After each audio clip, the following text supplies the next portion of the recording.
and Dr. Karla Henriquez from 5:30. I see Farid is all raring to go. Richard is here with us. Good afternoon, gentlemen. Good afternoon, David. How are you? You're good? All is well with you? All is well. All is well. I'm looking forward to the program today, as always. Same here. Richard, how are you? How are things? Reasonably well, Farid. Reasonably well. How are you? How are you? I cool. All is well with me. And yeah, and good afternoon to Daddy Mac.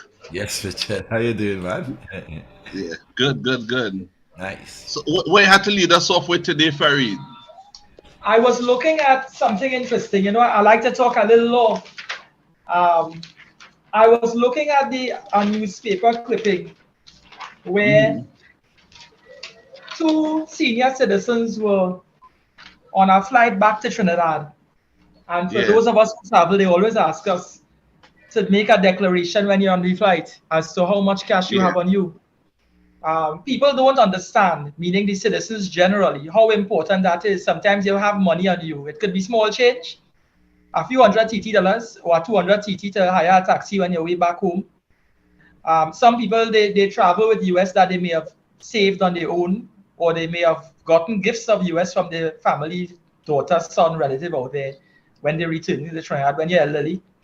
And you say, well, you're going back home, you got a little money in the kitty, you spend that. yeah, Apparently, when it is you have a certain amount, 5,000 US and more, you need to make a declaration, particularly if it is you're over the limit of 5,000 US.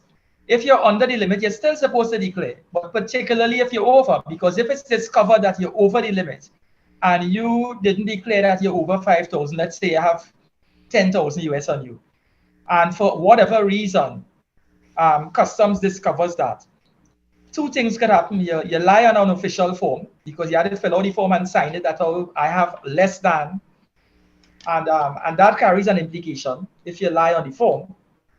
And if it is you, and lying on the form, I'm using coarse language. You fail to declare how much money you have. In failing to declare the truth, what happens is, and you discover that's a criminal offense, you're brought before the magistrate's court. They present before the court the evidence that this was the declaration form filled out by you.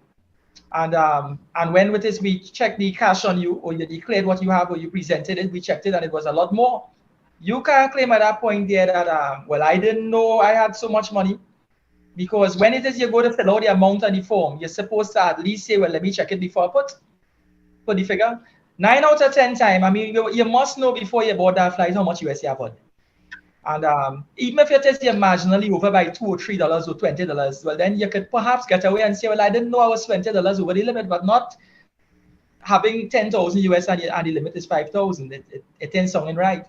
So just to refer to the law, and this is what I'm saying here. I read it in the Friday Newsday, the 27th of May. And a lady couple are before they are appealing before the Court of Appeal now, because what happened is they had 24,000 US on them between themselves. And they went before the magistrate's court because they didn't declare the correct amount, the 24,000. And the court ruled simply the charge was read, they didn't have a leg to stand on. They admitted that yes, we had 24,000 US. The declaration form indicated we had under the amount. We were within the limit that we should be, which is under 5. And the court fined them 80,000 TT as a penalty for failing to declare the correct amount. And in addition to that, for the court seized the 24,000 US. So they lost their money, which is the US, forfeited on the cash, and fined them $80,000. But there was a point of law. The point of law is simply this. Failing to declare is one thing. The public out there should be very mindful of the fact that when it is you have these forms to fill out, bear in mind that when you assign your signature to the declaration form and you say certain things, you ought to be saying it from a position of knowledge. Even if it is you don't have the time to check, then let the body know, let the airline know, whoever is collecting the forms, that you're not in a position to make a proper declaration, that you want to check the money that you have because you don't want to put the wrong information there and find yourself in facing a criminal charge or a possible criminal charge. They simply have to understand that although you ought to have done that before you board the aircraft, there's no, the crime is only committed, the offense is only committed when it is you actually endorse the signature, the document with your signature, and put the wrong information there. So you could simply ask for some privacy or check your money and make sure that what you're putting there is correct. But back to the point of law, so at least the public out there could understand what the consequences could lead to. When these persons, these two elderly persons went before the court, the one was age 74 and the other was age 71. So you could imagine living a clean, law-abiding life. And at the age of, when you get to that septuagenarian age, something as innocent as flying on an aircraft, you find yourself convicted. And this is Trinidad, eh? You die with your convictions in this country. The only time you're discharged of that conviction against your name is upon a presidential pardon or death. So what happens is simply this. When they were asked how much money they had, they indicated it was about 8,000. So they admitted that it was more than the 5. But when in fact they checked, the tally took them to about 24,000. And the limit is 5,000. They were in clear breach of the law. They went before the court. They pled guilty. But this is where our customs law come in. In the year 2000, Richard, the Customs Act indicated that the magistrate has a discretionary power to forfeit your cash in addition to convicting you and fining you. They have the discretion to rule that the cash be forfeited, be taken away from you. That was the law in the year 2000, the Customs Act 2000. There was an amendment in the Customs Act 2007, and the amendment omitted to address the issue of forfeiture, simply meaning that when the amendment came into being, it never had a pronouncement with regard to whether the magistrate's power of our discretionary power to forfeit still stood. It was silent on that.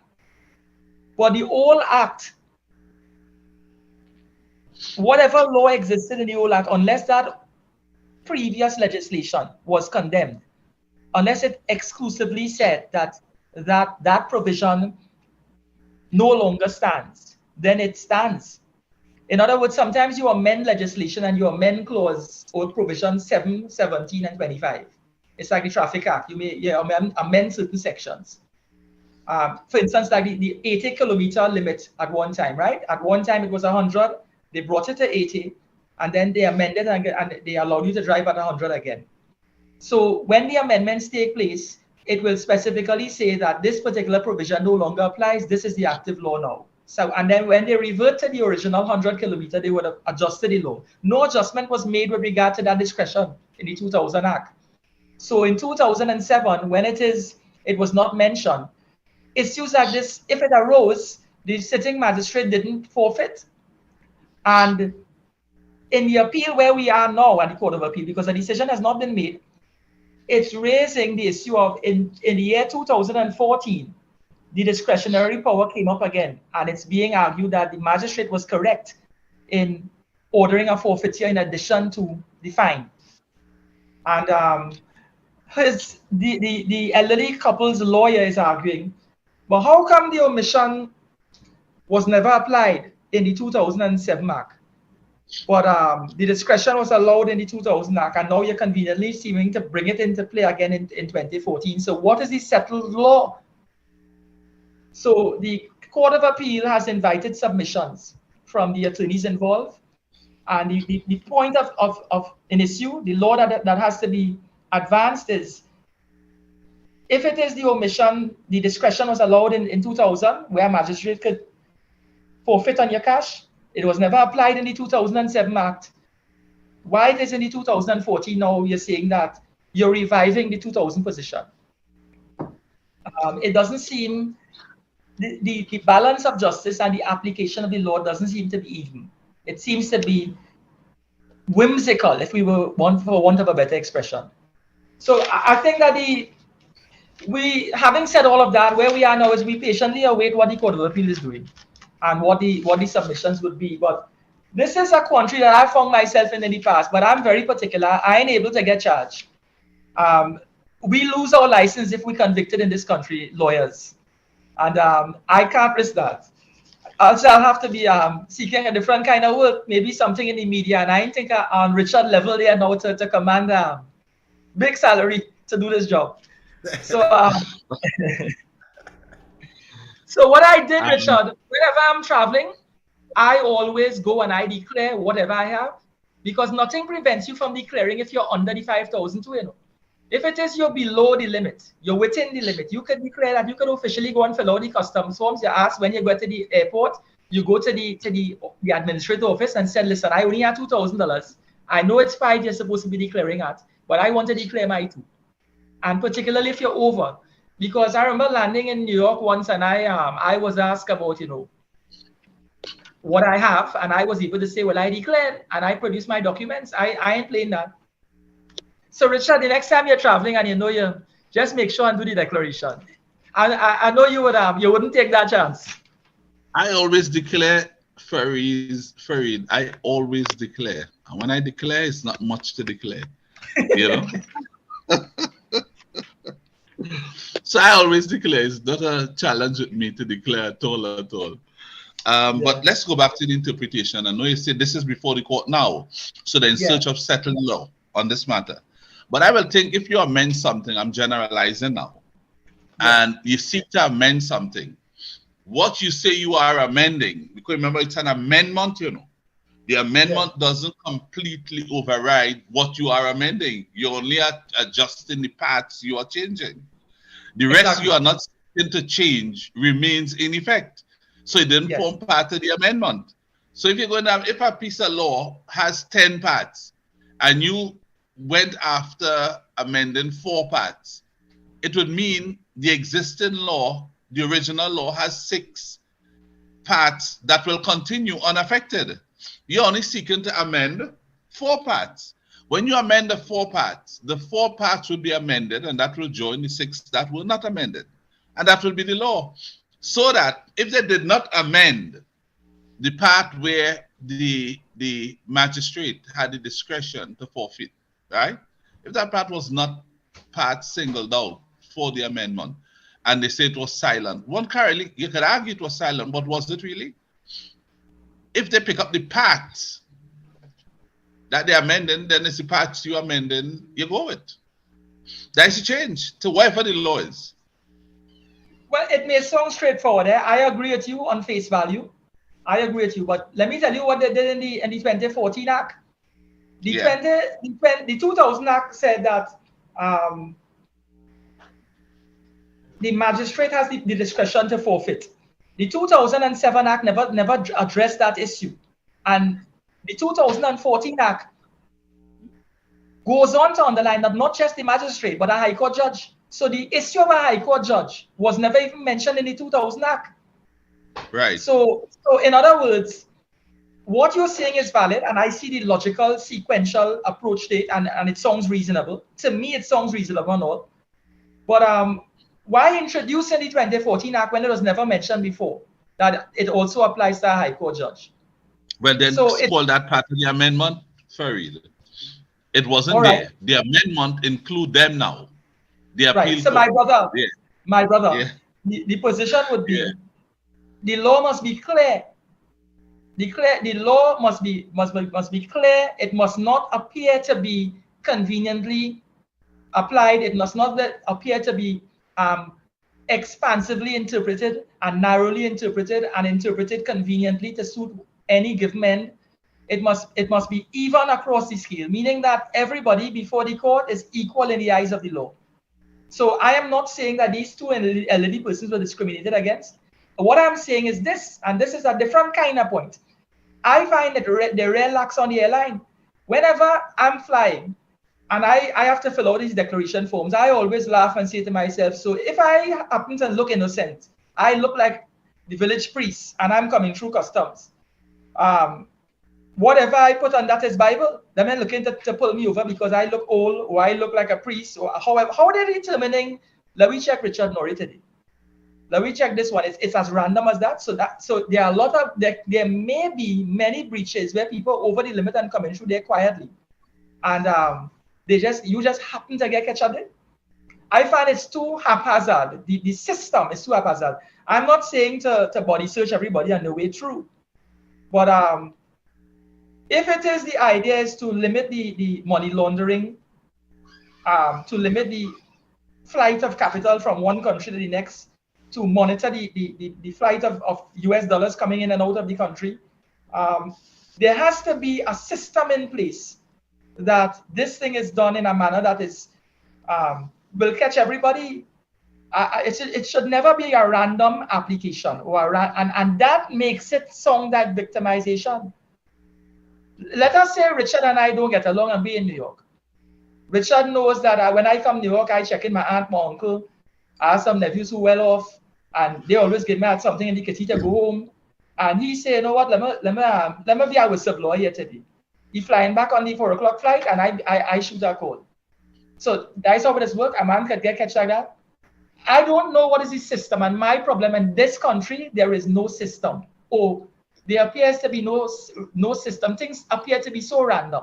And in my experience in traveling, I am not comfortable with misrepresenting the truth on these declarations. I've never been, because I know my luck and Richard Norrie luck, and vice versa. Go Paul luck and see Paul luck. That's something known as, there is a system based on what you are saying. But first, let me say this. I'm not talking about the case because I'm not familiar with it with the two elderly persons. I'm talking about interpretation in general and how that would work, right? But the other part that you just concluded on, could you restate again? All right. The other part, meaning the narrative I'm giving, I'm simply stating I have an issue with the system we have in place for monitoring. All right, that was it. Let me go on from there. Right, thank you. The system. A system for is could be structured or unstructured. It could be formal or informal. What you have described there informs me that we have an informal and unstructured system. But be that as it may, it is a system. It's a poor one. It's not one that you can hold to say this is done in accordance with proper standards and so on. It isn't that. It is one where they check people at will, at random. You say haphazard. They do it in those ways. But that way to them is a system. That's how they do it. But it's a flawed system. And that system needs to be standardized. That type of unstructured system could lead to chaos, and it could lead to cries of discrimination too. Because if the system is not standard, it would mean I'm going through the airport, Fariz and I going through the airport. Fariz ahead of me with two big bags. But Fariz looked like the community priest, as he said just now. And I tell Fariz, go on. But then I walk in through with one little bag in my hand, small, but probably only have a toothbrush and some other thing. And then I have a big machine on the side of the cell, go and send it through and scan. But they choose to send you to tell you, send your little bag through the live scan and see. Yet you know that, right? No, that happened to me. I'm giving that as an example because it happened to me. It's a living example. I was behind two elderly persons and they had big fancy bags. You know, you have suitcase on top of suitcase. If you see how much, and this gentleman sit down and say, come through. Nothing checked. And I come in, I don't know if it was some Barbados or whatever, but same day, I have one little thing in my hand, small. The gentleman look at me and say, sir, could you? No, I look at the worksheet. He said, no, go across there and pass. I said, why? He said, no, you have to pass your bag through the machine. So I said, but sir, look at those people just allowed to pass with all those bags. He said, sir, just go and send your bag through the system and then you could collect it on the other side. And so I went and I did it and we got into a heated conversation after my thing come up on the other side because I felt discriminated against. Which person's luggage had the potential to have something wrong in it, especially in a large quantity, it would have been the senior people, because you know these people today, they would use senior people to do their stuff. You understand what I'm saying? They would. Yeah.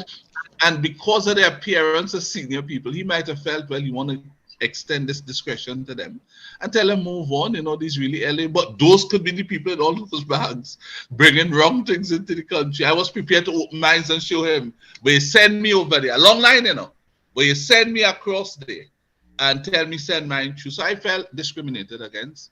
And I called about several other custom officers, explained to them what went on, asked for the supervisor, and I told them, you know, I used to have friends on the border. I tell them, I remember that guy, and anytime any of my friends end up on the border again, I will see to it that they go in search of him. You can't do that. But when I was driving down the road, I say, it could be that he discriminated against me, or it could be what you raised today. It could be a flawed system. One where you just decide to do what you choose to do. And that can't be right. Yeah. Yeah, but what in I would have fairness, done. some other airports it's like that. They give the officer the discretion to use his judgment. If he believes he sees something out of the ordinary or something concerned him, he doesn't feel good about something, check out that person. I get that too. Yeah. Allow me to say this. Yeah, what I would have done. I mean, I think it's a valid point, but you could tell me if I'm wrong. I would have a system the same way that you have to check in. I would have an online system where when it is you're returning, or even if you're going, but particularly when you're returning, you indicate, you fill out a questionnaire. If you intend to travel with large sums of cash, did you receive any gifts from anybody? Did you receive any dividends from any transaction conducted abroad?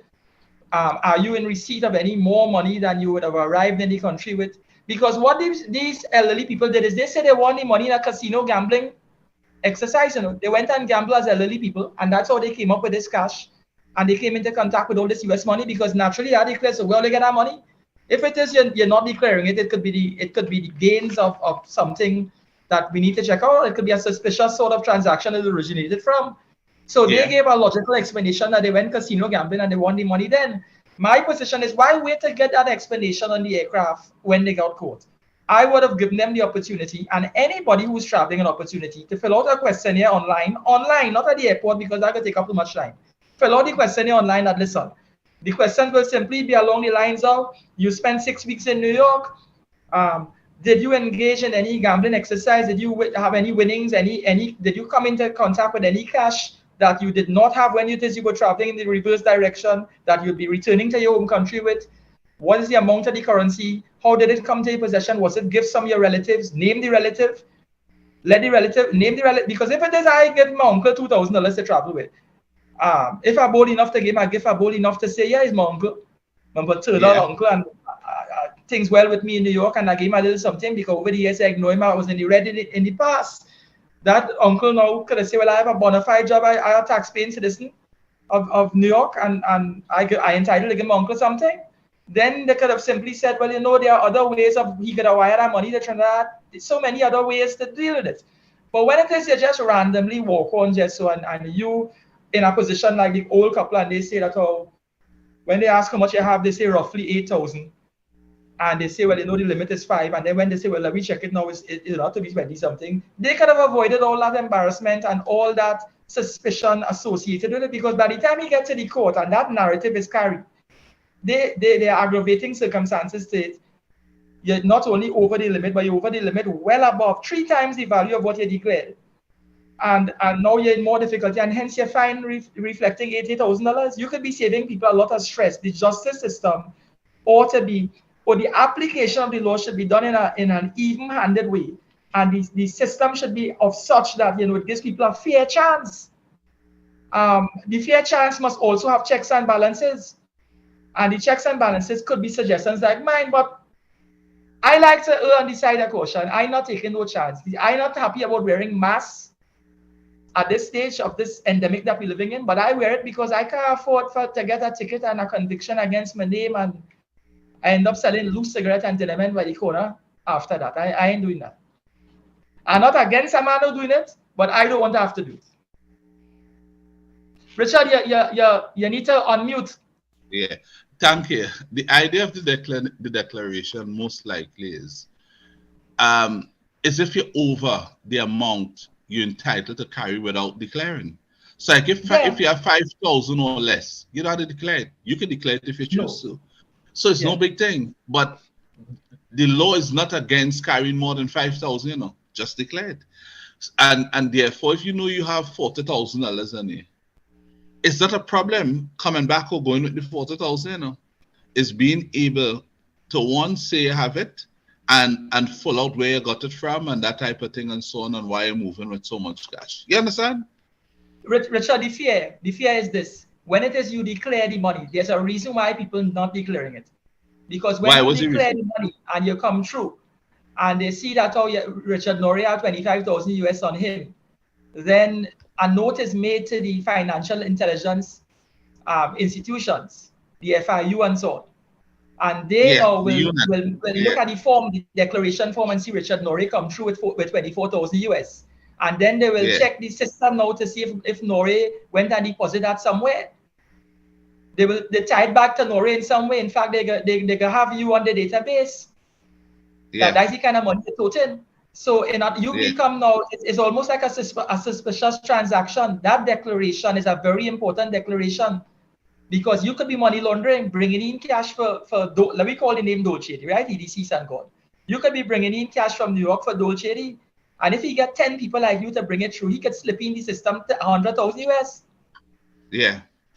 So it's not just that if you declare it, you say if you don't worry about.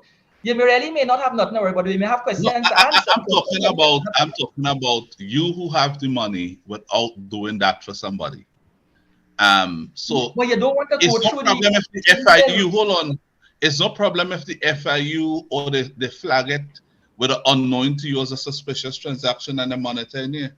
If you know you're operating, they would soon discontinue that because they would realize at some stage that the suspicion is unwarranted. It's only when you know that you are doing something of that nature and you're doing it, you are establishing a pattern through that operation. Only then the FIU would want to interview you for you to assist them to understand what really happening with those transactions. You don't want to have to answer to them anyhow. But I hear you. I understand that some people don't want to go through that period. It's not good for you. I can imagine it. Yeah. And they don't come to you nice. They're not coming to you smiling and offering you a cup of tea. They want to see you and they serve the good cup, bad cup, and you're wrong at table and they up in your face. I have a little feeling about these things because every time I travel, I remember once I was in Paris, and as I came off the boat in Dover, you have to declare yourself and present your passport. I was escorted into a room. The French police with gun asking you 100 questions. They told me when I was in Paris, they spread off pictures on a desk and asked me if this is me, if this is me, if this is me. I said, none of that is me. They say, we've been looking for you 5 years now. So I watching them with a straight face and saying, all right. They asked me where you're from. I said Trinidad, West Indies. They said that I have been on the run in Europe for 5 years. And showing me pictures and say, when did you shave your head? When did you shave your beard? When did you grow this beard? And all of these questions. The long and short is, I figured them fellas were serious. They wouldn't have been going down the line and treading the waters they were treading because eventually some of them it might be humorous. If it happened. Yeah. And to them, they might have their own amusement in doing that to some people. It happened to me in England too. It's not you alone. One time I went to England, they released these big dogs on there. I don't know if you ever experienced that. In Heathrow, as they're going through. They come through and they come in through narrow corridor sections. They had these big dogs in there. So you want to give those dogs away. I don't want to know next thing the dog get a different feeling or its memory impacted and it decided to act out on you. So I find, well, listen, it had about 3 dogs there. That one I felt was just too big. So I said, no, if I pull away, they would say from the camera. So I kind of moved slightly, right? Yeah. two of my colleagues behind, they did the same thing too. They put three of us in a room and asked us one set of questions. They wanted to undress yourself as far down to your underclothes. You know, they had to check you out in the way, sign form to make sure that you consent to their activity and all that kind of madness. So I said, I don't mind, but first tell me why. I sure entitled to know why. So the one who was leading them said, well, if you look at the monitor, if you want, we could pull it back and show you. Your reaction and the other two gentlemen are very strange to the, well, I give the dogs number names. I think it was, it's not like how we call them K9. They had like the 24 GRT or some kind. I said, what's that? He said, the animal. The dog. You reacted differently. You know what I mean? I said, well, what is that? I said, it's a very big dog. You're crazy. So they check us out and then they released us. When I mean release, allow us to move on and that kind of thing. But to me, I think they were cool. They were having fun in their own way. People do these sorts of nonsense. And it happened to a lot of us, even different people of ethnic origin. Because I remember a Chinese colleague of mine, he told him he'll never come back to the country based on how they treated him. Never. So I don't know. But what we have to understand in those countries, those are countries like America, that England, they were attacked before for many years. They really fought wars. Our country, I can't recall us engaging in any war except when they talk World War I and World War II. We send men here and that kind of thing and the other. But we have not really been attacked and had to put our people to defend the country with your body on the line, your life on the line. They have. So they know about suicide bombers in real. I don't know if you understand, it's a genuine threat to them. So when they say you reminded them of somebody they were looking for 5 years and they had your picture and they asked you when you shave your head, it might have been you, man. You might have really be carrying a great similarity in appearance, that likeness to somebody they were really pursuing, but probably by 10 seconds into the interview, they probably figured out you weren't that person, but they just had to go through. So that, remember they had an account, Let us assume they concluded in 10 seconds, you weren't the person they were looking for, and they pull out the interview in 25 seconds, only to discover you were the person. What do you think they were? So they had the man there, all interviewing for 25 seconds, and then release him? All crazy. So where they are concerned for their own defense, they want to be able to say, while our suspicion about him being the person was removed in the first 10 seconds of the interview, we felt it was necessary to still go through the process to make sure that we were sure he wasn't the person. You follow what I'm saying? Yeah. So it's to understand that, I guess. Let's raise a next small issue now. This issue of camouflage. I was looking at the Saturday Newsday, the 21st of May. Justice Gobin, she ruled on an issue concerning camouflage. If we were to just examine the facts very briefly, fixing TNT founder Kurt Wade, what he did is Kirk in 2019, when it is the then Commissioner of Police introduced the wearing of camouflage uniform by the TTPS officers, certain units. I don't want to say elite units, but certain units. Wade asked questions as to what is the basis for that introduction. What is the criteria? Who makes the decisions and determinations? And he wasn't getting the answers as what he was getting. So what he did is he judicially reviewed the decisions. And we entitle as citizens to review certain decisions that are in the public interest. So the issue came before Justice Gobin, and it was determined that there was no amendment to the Defense Act and the Summary Offences Act of Trinidad and Tobago. And as a result of no amendment that speaks to the use of camouflage uniforms, it became an issue of public interest and issues that touch and concern the public purse. So therefore, the Commissioner of Police, he should have at least give an explanation or provide information as to what is the criteria and the basis for allowing police officers in certain units to wear camouflage uniform. And the judge's ruling She simply indicated that that the position is this. It sends a message to the public that certain units of the TTPS is militarized when they are allowed to wear camouflage. To the untrained mind, the man on the street, the reasonable person who's just looking in with no knowledge of the law and no working understanding of how decisions are made in the TTPS. It is his taxpayers' dollars that is being spent to provide those uniforms. And he is equally entitled to find out, to know, even if it is he may not personally want to know, but generally, people on the whole may want to know, well, why is the police dressing the way they're dressing now?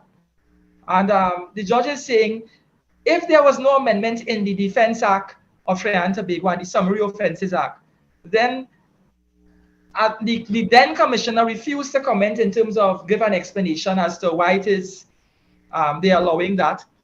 So allowing the change for certain units. So the current commissioner now, he has a responsibility to at least provide a blueprint or some sort of document that would have informed him as to the basis and the need for having certain units wear camouflage. And the reasoning is, if the public purse is suffering, if the public purse has to be affected, because remember, if the uniform was A before, and now it's B, the change is going to be will impact upon the pocket of the taxpayer. So if the taxpayer is funding this change, he should at least know why it is we need a change, because if it's not justified, if it's just a matter of aesthetics, it look better. It shouldn't look better at the public's expense. If it's the same sort of costing, if it's cost effective, does it play any finite role? Is it needed? Is it necessary? So the court appeals decision, and then what the judge is saying and all, bear in mind this, whilst you're making it okay for the police to wear camouflage, you have a defense force who wears camouflage. So what you're saying, that you're equating what the defense force do and what the police do as one and the same, though they're mutually exclusive functions.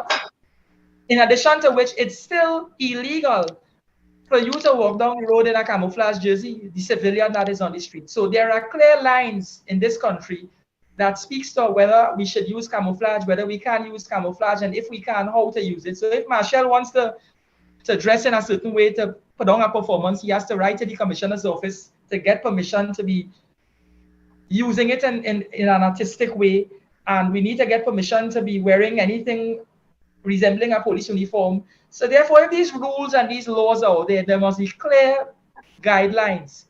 And the Court of Appeals position is this guideline must, well, not Court of Appeal in this instance, the High Court is this guideline must be open and clear for everybody. So Richard could know why it is certain units in elite wear and certain units not. Because our attitude, our posture towards seeing a man look camouflage police on the highway, boy, well, you have to be careful. It's a serious unit, it's a serious exercise. Not that their function is less serious than the regular TTPS and SRP who conducting his duties.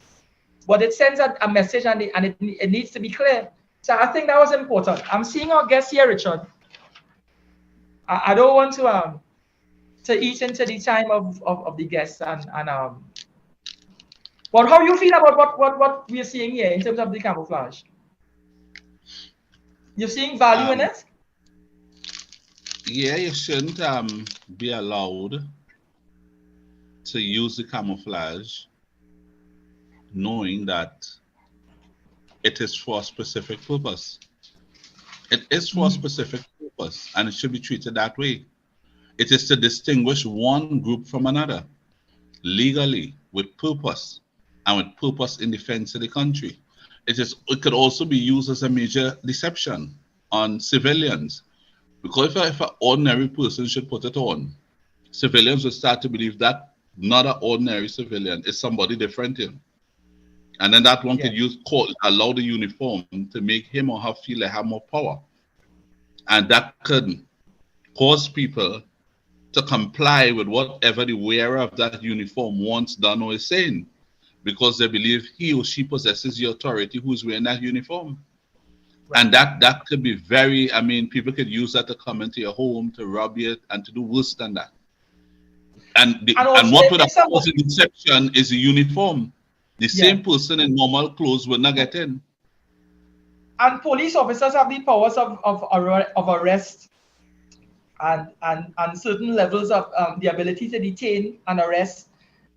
If it is the camouflage, they're not in TTBS uniform, and they're mistaken to be soldiers, members of the defense force. Remember, the members of the defense force don't have the discretionary powers of a police. As civilian now, in misunderstanding who is before them, meaning that I'm thinking this is a soldier. They may not want to give that, not that they shouldn't give the soldier respect, but they may not recognize the soldiers having the ability to arrest me.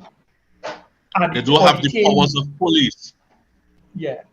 So yeah. I think that it was an important ruling in that sense. But we shouldn't have to get to the High Court for this. This should have been done back then. It would have been no big deal to make that declaration. And it's sad to see that the Defense Act and the Summary Offences Act wasn't amended accordingly in order to accommodate that process. But I remember they did it by way of a regulation, you know. Stuart Young, the then Minister of National Security, had indicated that they signed off on it. So sometimes if it is, you can't do an amendment in the parliament right away. You can make you can issue a regulation. There are regulations that govern the execution of the provisions of the law. And a regulation was done and signed off on that allowed for. It's in other words, it's a way of fast tracking the process. We can't go through parliament to discuss this to the finest level or to the highest point. So they simply give what we call a legal notice. And the legal notice was signed off on, which allowed for this to happen. Farid, what they also have done now is go and amend the legislation. Yeah, we can pick it back up if you want later on. But just now, you want to know the guest is back. So I don't know if you could welcome her. Good evening, Miss Gonzales. How are you? You can unmute. You're here with us. I want to welcome you. But time, I really apologize because time flies so fast for me, eh? Because I was like talking to all different people at the same time, and then my time coming close. Oh, yes. And we're hearing your lovely pets in the background there. Oh my God, what happened is the gardener let go the dog and the wrong timing now. We have to have this meeting, you know, the things is happening. But we're happy to have you. We're happy. Welcome to our program. Yes. And Richard Norre is with us. He's our main host. I am the co-host. So we just wanted to spend some time with you this afternoon and have a little chat about, you know, some relevant issues concerning things that you do, and for you to share with us some of your wisdom and your expertise. But maybe you can start by introducing yourself. Tell us who you are and the nature of the work that you've been doing of late and the things that you're involved in. Well, you know, I am a human rights activist, right? Yes. I have been working with all the refugees in Trinidad, representing them. From since this whole flock of people coming in here and other countries, not only in Trinidad, but also for myself in Venezuela, trying to help them. As you know, history about protests and all the different things that happen in Venezuela. People wasn't getting food, they wasn't getting the basic things like milk and sugar. I don't know if you remember that. And that is many years ago. And then I used to go to Venezuela, carry food, help them and trying to see they need, you know, and see about the children, feeding them and so. As a matter of fact, a lot of Trinidadians went to Margarita and they used to do the same thing. They used to go and feed them in the, by the island, by the beach there. They used to carry like boxes of food to feed them. That was so nice because I always say, I mean, with all this maybe little group of xenophobic in Trinidad, we have some great Trinidadians who really care for the people, and they're really concerned, you know, and they're very happy to have them assisting them in any kind of little work here and there, you know, in the garden, fixing a place, fixing an apartment, painting and different things. Because to tell you the honest truth, in the Latin American country, they recognize that the people who are more qualified and more educated, who have university degree, is Venezuela. I don't know if you know that. In the how you can understand this statistic. that Venezuela is number one in the greatest people who have a university degree and doctors and specialists and different doctors for liver, for, transplant, kidneys. They are the greatest, So a lot of the people who come into Trinidad, basically most of the people, when this thing started to happen in Trinidad, it was more like qualified people. It's like a different type of energy of people was coming in. And then after a while, you notice that things are starting to change, kind of like, and then you will see people coming in from Caracas, people coming in from Maracaibo, people will come from Puerto Ordaz, and all those different countries, because Venezuela is a huge country, and a lot of them who used to come here, qualified dentists, doctors, nurses, engineer, agriculture engineer, and all these people used to come here, and some of them used to come for a little holiday and go back, but that was in those days when a little before this thing happened, and then when this thing happened with the crisis in Venezuela, the humanitarian crisis, well, remember I was telling you that when I used to go and help them and Trinidad, I used to help them, that when now I started to feel the heat of this, the dictatorship of Maduro. You could not say anything about the government because they put you in jail, and you will see these big protests, and you will see all these oppositions coming out and protesting against the government. Some of them went in jail, and a lot of students was in jail and still putting them in jail. A lot of people, political, are still in jail right now. I mean, they're trying to release some of them because the political arrangement, if you release them, I will get this or I will get that, which is so sad because these people really fight for the freedom, And then, well, they have this amount of people that was coming into Trinidad from Maracaibo, and then after a while you notice that there's a lot of people will come from Tucupita. So you will see a different culture, when I say culture, different people, like you will find that they look like a little bit more like Amerindians. You will find that they have a mix of something, they living by the beach, so you will find that when they come into Trinidad, they wear these little short pants, very short, that I myself say, but why they wear these short pants so short? Because they're so accustomed walking through the beach, they find the places so hot, so it wasn't really anything like, you want to dress so for certain reason. It's just basically that is part of the culture, it's part of the dress, and so on, And I mean, if you go to Cupita, you will see people, how the people is dressed, They usually kind of like a Hollywood stars, how the Hollywood star dress and perform. They will wear those things. But if you notice, the other part of the people who used to come from Caracas and all that, it was a different kind of fashion, a different way they dressed in, and some of them, like for instance, they're not as educated as the other, Some people would be very educated, very professional, so they will just be basically like to plant or like to clean or like to pressure wash, and they always know something that will really make them work hard. They like to work hard. They're not really people who are very lazy. Like for instance, like the waitress, right? You will notice that I have been noticed, like when you go into Venezuela, they will open the door, they will pull your chair to sit down, where they have this amount of training and class, So what I was trying to say is that now that we have this amount of people in Trinidad now who seeking asylum, those who refugees, those migrants who come into Trinidad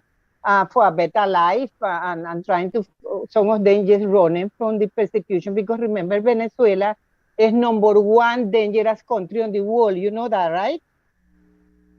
Well, I read what is carried in the editorial. Whether that is indeed so, yes, we have to get some empirical data to substantiate that. Yeah, I agree, but it is because, let me tell you, I mean, like for instance, this artist, her name is, she's a Colombian artist, and she's going to perform, I think, in Venezuela.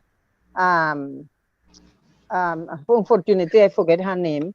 She's very popular. She have about 30 million followers and whatnot. And she was saying that she could go to Venezuela because things get better, but that is not true. Because, I mean, if you're going to have a big concert in Venezuela, you know how many people will get robbed in that concert? You know how many people may get killed in that concert? It is very dangerous in Venezuela. When you come out to the grocery, the people on the motorbike, those colectivos who's are very dangerous people, they will come and they will pull your bag and they will push you away. It's horrible there. You see, when people go to Venezuela and you're going with US and you stay in a hotel, and let's say four-star hotel, basically, if you go into certain places, you're not going to go to the countryside. You have to go there to see what's really going on. People eating the garbage and all kind of thing, you know. So it's very sad. Children don't have no shoes to wear. There is no medication. So I tell want to me live in something. Venezuela. Sorry. Tell me something. In your experience, and from the work you've been doing, if you had to assign, what do you think in your estimation, how many Venezuelans are here in terms of numbers? What if you could give me a range? You think that we have what, 20,000, 30,000?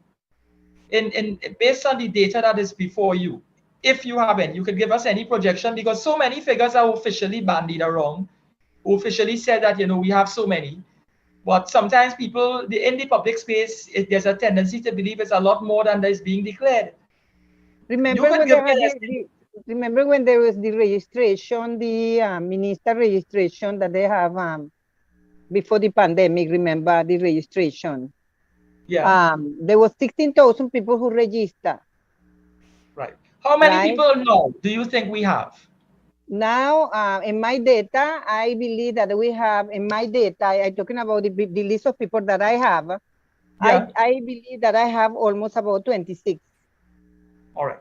So it is safe to say that in our estimation, we have about 26,000 Venezuelans here. And they would have been persons who are declared individuals, who are in the system and who are known to be here. Yes? Mm-hmm. Yes. Right. Do you share the view that there could be a lot more people here, but they're not declared, meaning undeclared immigrants from Venezuela? That what we have is about 26,000 declared, but are you saying that? I have in my data, because remember, those I have in my data is basically people who I know, but there is other people that they're not really in my list of the people who I have. Let's focus on that. So of the 26,000 people as such here, Trinidad was one of those countries that we opened our doors and we allowed for persons to come to Trinidad. Yes, from a humanitarian perspective and all, where this is despite the fact that we have a good relationship with the Venezuelan government. Persons were allowed to come here, they were registered, they were allowed to work, they were allowed to live, they had benefits extended to them. What is your opinion in terms of the sort of care and treatment that we have provided, or government have provided to those 26,000 persons that are here? Do you think that enough has been done in terms of introducing them to their children into the school system? That is with regard to the children. With regard to offering employment to the Venezuelan adults? Or do you think that there should be a more structured way of providing employment or introducing them to the workforce? We're talking about the adults. Well, basically, it's not satisfactory. However, the Venezuelan being here, and like for instance, in getting the full support by the government, no. Basically, those who get support was 60,000 people that there was a registration for them to work, so they will have the permission to work. What jobs provided? Did the government provide the mechanism, or was there a system to engage them or to offer employment to them, or they were just allowed to register and then they were left to fend for themselves? Was it like that? Yes, it was an amnesty, right? You know, the amnesty, automatically when you get the amnesty, automatically you will be registered, and that is that you come like, you know, they can't really send you back because you already have, they already give you the amnesty, right? Yeah. So, which I will explain to you a little bit about that. But yes, they was happy when all those 16,000 people got jobs, they got places to restaurant, most likely, construction. I think a lot of the Venezuelan work in the Red House that I know about, that I have in my list, that some of them go back already, some of them still maybe one or two, a lot of have been going back, a lot of new ones have been coming. That's what I was trying to explain to you. The period before the pandemic, there was a different type of Venezuelan coming in. Then after the pandemic, you will find that there's like a change, because remember in Venezuela, we have different, like for instance, I am from the countryside. I tell everybody I'm not from the city, I am from the countryside. I am from Upata. So you will look like people from Upata are fair. They look more, there is a mix of being more Guayanesa. The way they speak, they know a big difference. Like if I talk in Venezuela, if a Venezuelan see me speaking Spanish, they will say, oh, you're from Guayana, or you're from Upata, because they know the accent. We have different accent. Like people from Caracas have a different accent. People from Tucupita or Huiria have a different accent. So you will know right away that person is from Tucupita. So I am talking about the type of Venezuelan that are coming into Trinidad. So the one who register at that time, that's before the pandemic, right? They are people who are maybe more professionals and they got jobs, but also there was the negative and the positive part of it, right? And where they had the new registration again, and then those already left. They don't really here in Trinidad. But I think the majority of the people who are registered, not I would not say majority, but close, a lot of them have left, and so new ones coming back. So it's like an inconsistent cycle. It's like some going, some coming, some going, some coming. Like right now, they have new ones coming in. If I understand you correctly, we're creating a distinction here where the 16,000 that were accommodated would have been 16,000. A lot of them, or a large percentage, would have been professional people who came within that 16,000, and they would have worked. Some would have returned to their home country, and some would remain here. So in terms of employment and employability, because of their qualifications and because they were skilled persons, they found themselves incorporated into our working culture here quite easily. However, with the pandemic, we would have found a lot of persons would have come who would have been from the poorer areas of Venezuela. They would not have been as skilled. So when they came here, this is where my question lies now. So those poorer persons, the persons who came during the pandemic, who would have been exposed to extreme poverty, and they would have been suffering in their own country. When they arrived there, is it correct of me to say that they simply were being unregistered at times, because a lot of them would have been undocumented, as we see? They simply were left to fend for themselves. We didn't have a structure in place in order to deal with persons who crossed our borders, perhaps undocumented, or even if documented. Given the times that they came in the midst of a pandemic, they weren't given the sort of assistance that the initial set would have been given. That is correct to say that? Like you mean you're talking about like the registration, who was coming in to register? Yeah. And also those who weren't registered. There's a distinction. The registered persons were skilled persons. They came in and they worked and they fit into the system pretty well, from what you say. But the unregistered and the undocumented, they came here and there was no system to accommodate them. In fact, they were more or less... we have this system like Living Water, and we have the UNCR, who they will want to register for protections and for them to be protected when they come in and running away from persecution, because the majority of them that are here now, they are really have nowhere in Venezuela. It's very dangerous. They run away because bandits coming into the house. I mean, we have it right in Trinidad, where a lot of migrants have left to go to the state because they're not safe in Trinidad, and they say, look, we go in. But in the case of Venezuela, because of the crisis, usually there is an international convention that talk about those who are running away from a country that is facing a crisis. Because remember, Trinidad not really facing the kind of crisis that Venezuela facing, right? Or war, or any kind of persecution and things like in Ukraine. They opened the door to receive all these people, to give them protection, all of that. But we have the same system in Trinidad. They opened the door to receive them, to help them to go through the transition so they could send them to Canada. That opened the door for the people and all of that, you know. So that system is here to help them. The government, I'm sorry to say, it was a fantastic opportunity for those 16,000 people who came to register, because they would not be harassed by the police or the immigration to send them back or put them in jail, because I visit a lot of the Venezuelans who came here running, looking for protection, who went to court and they sentenced them for 5 years for entering to the country illegal.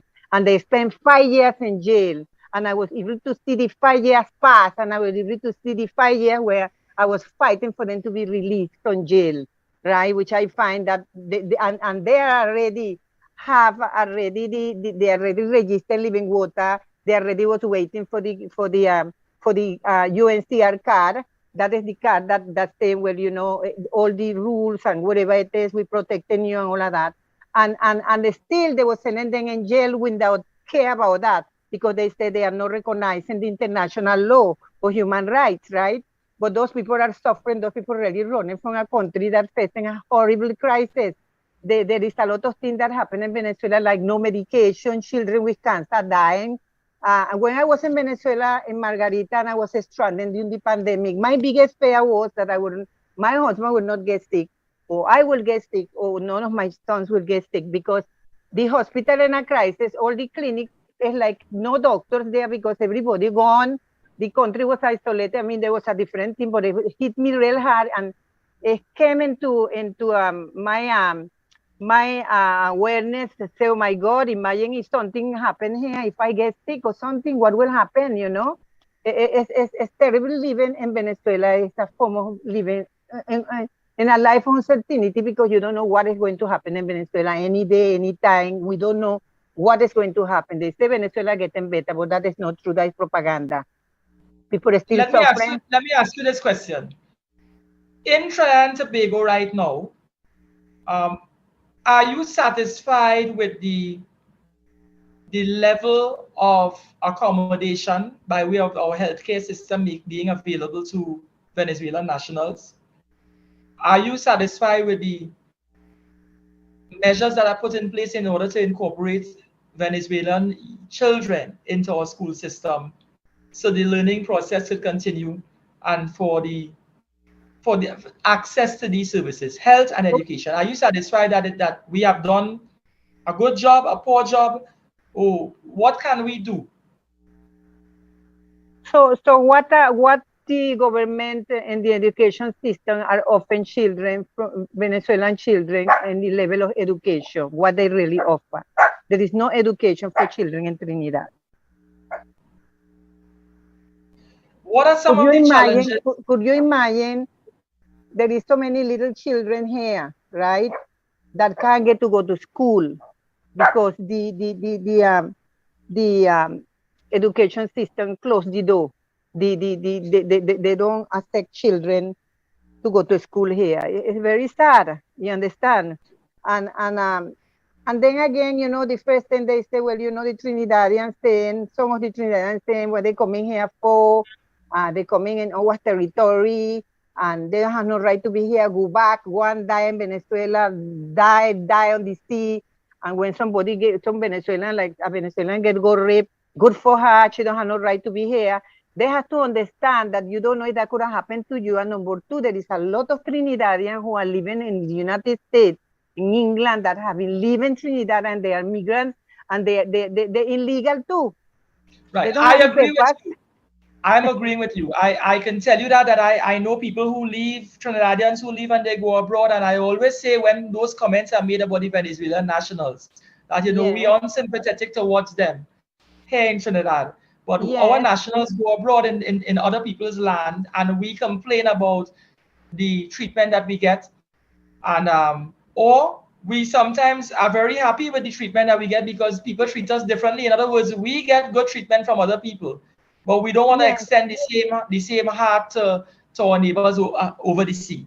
Now, so what you're saying is one of the challenges that your people face, and when I say your people, I simply mean Venezuelan nationals. one of the challenges is that their ability to access our education system in terms of the children, that needs to be addressed. Yes, that there is no that system needs to in be place addressed. to But properly that is not incorporate only the solution to address that, because remember, the government right now, they are deporting all those people, even those who are registered by the government, are being deported. They're giving, if you go in Frederick Street, if you go in San Fernando, you will see Venezuelan line up there. All of those people there have an order of supervision, and all of those people, they're forced to sign a deportation, which is against the law. Number two, it's against their will. You're going to make somebody sign and threaten you. If you don't sign that paper, they will put you in jail. They don't allow you to call the lawyer at that moment. They don't allow you to call somebody who could represent you. Do you all have a legal team that you all work with of lawyers who you turn to that provide, and those lawyers will provide assistance, whether it be for a nominal fee or nothing at all? Do you have a legal team? We have a foundation, that a humanitarian foundation, that is the Refugee Network, Community Network, with CJ Williams.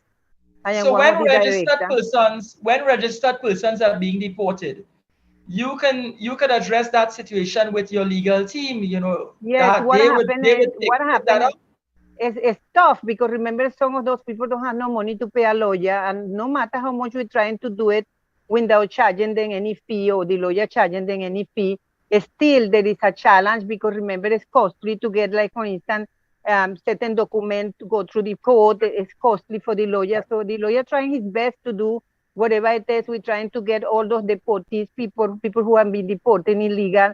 We're handling all those cases to the lawyer to ask. We send a letter to the Minister of National Security for the appeal. But the problem is that they don't respond. And then you have to send another letter and they don't respond. So while that happens, is that basically those people are outside, they are frightened that the police will hold them and put them in the heliport and keep them there for months. They have a lady there in the heliport. She's suffering from high blood pressure. She's an older lady. She have her daughter with her. And she's there almost about 13 months. And why you think she's there 13 months? Because we're trying to appeal her case, but the system, the judicial system is taking long. They put off the case, and the immigration don't come to court because they have some issue. And so it's going months, and it's going for 2 years, 3 years, and so it's ongoing. So people there in the report waiting for the trial. Some do not have no lawyer, waiting for them to send back, and they still keep them there for so long, right? Without any justice for these people. Those who are in IDC, they keep them there too long for the trial. And then what they do is they send them to the heliport, and they keep it a longer time again with children, which is very sad. So I think the humane treatment that they are doing with those people is very sad. I usually ask for compassion, because I always say the solution of this problem is that they have to respect the international treat that they have. To allow these people coming in. They have a refugee who have the certificate of status to go to different country.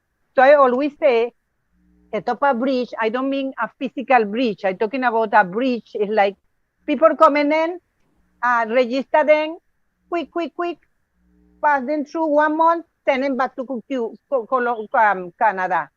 If you have let's say 20 people that they register with living water going to UCR, quick, giving a month, send them back. You understand? That is the only solution that we have, because they didn't come here to stay here.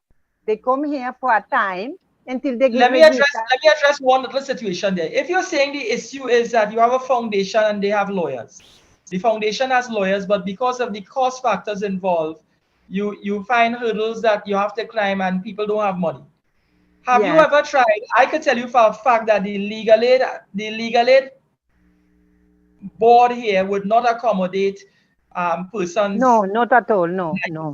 There's no way. That's only for citizens. The act that governs the functioning of the legal aid board would not allow for that. However, what I could suggest to you is this: there's what you call the Eastern Lawyers Association.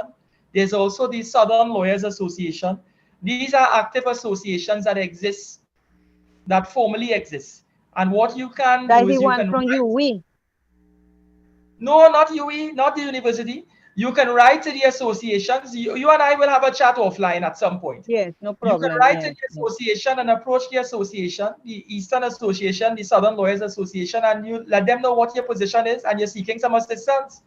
Because So it's you can approach a these lot lawyers. injustice with those people, a lot of injustice. Let me tell you, it's so bad that even the victim of human trafficking, I have been saving a lot of them from the danger of there, right? I have a list of those people, those women, young women, 16 years, 17 years, that running away, and I just happen to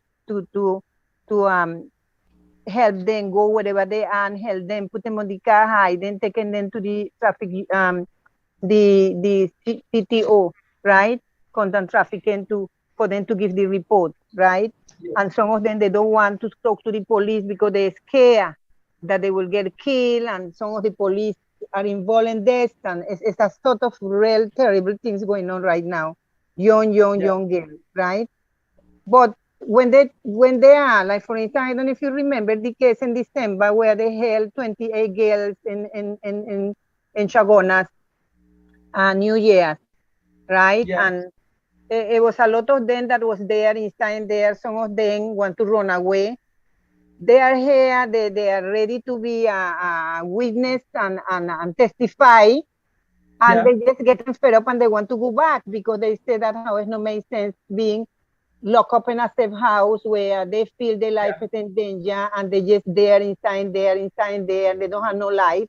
And then the problem is that the cases, the process of the cases is very slow. So they could spend months and months and months in a safe house and they don't have no hearing while the criminal get bail and he's free all over the place. It's not fair. So they get fed up and some of them running away from the safe house, and they're gone. Because how long you will be inside a safe house?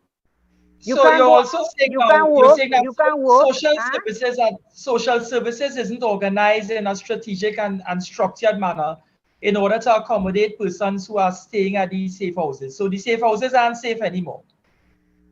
There is nothing. There was cases that 2 Venezuelans got raped in a safe house. All right. That instance, did you all make formal reports to the police, and was it properly investigated and so on? Yes. All right, good. So that is being dealt with.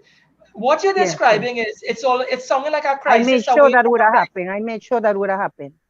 Right. Yeah. What you're describing to us here is you're living in a crisis situation away from a crisis, meaning that Venezuela is in a state of difficulty.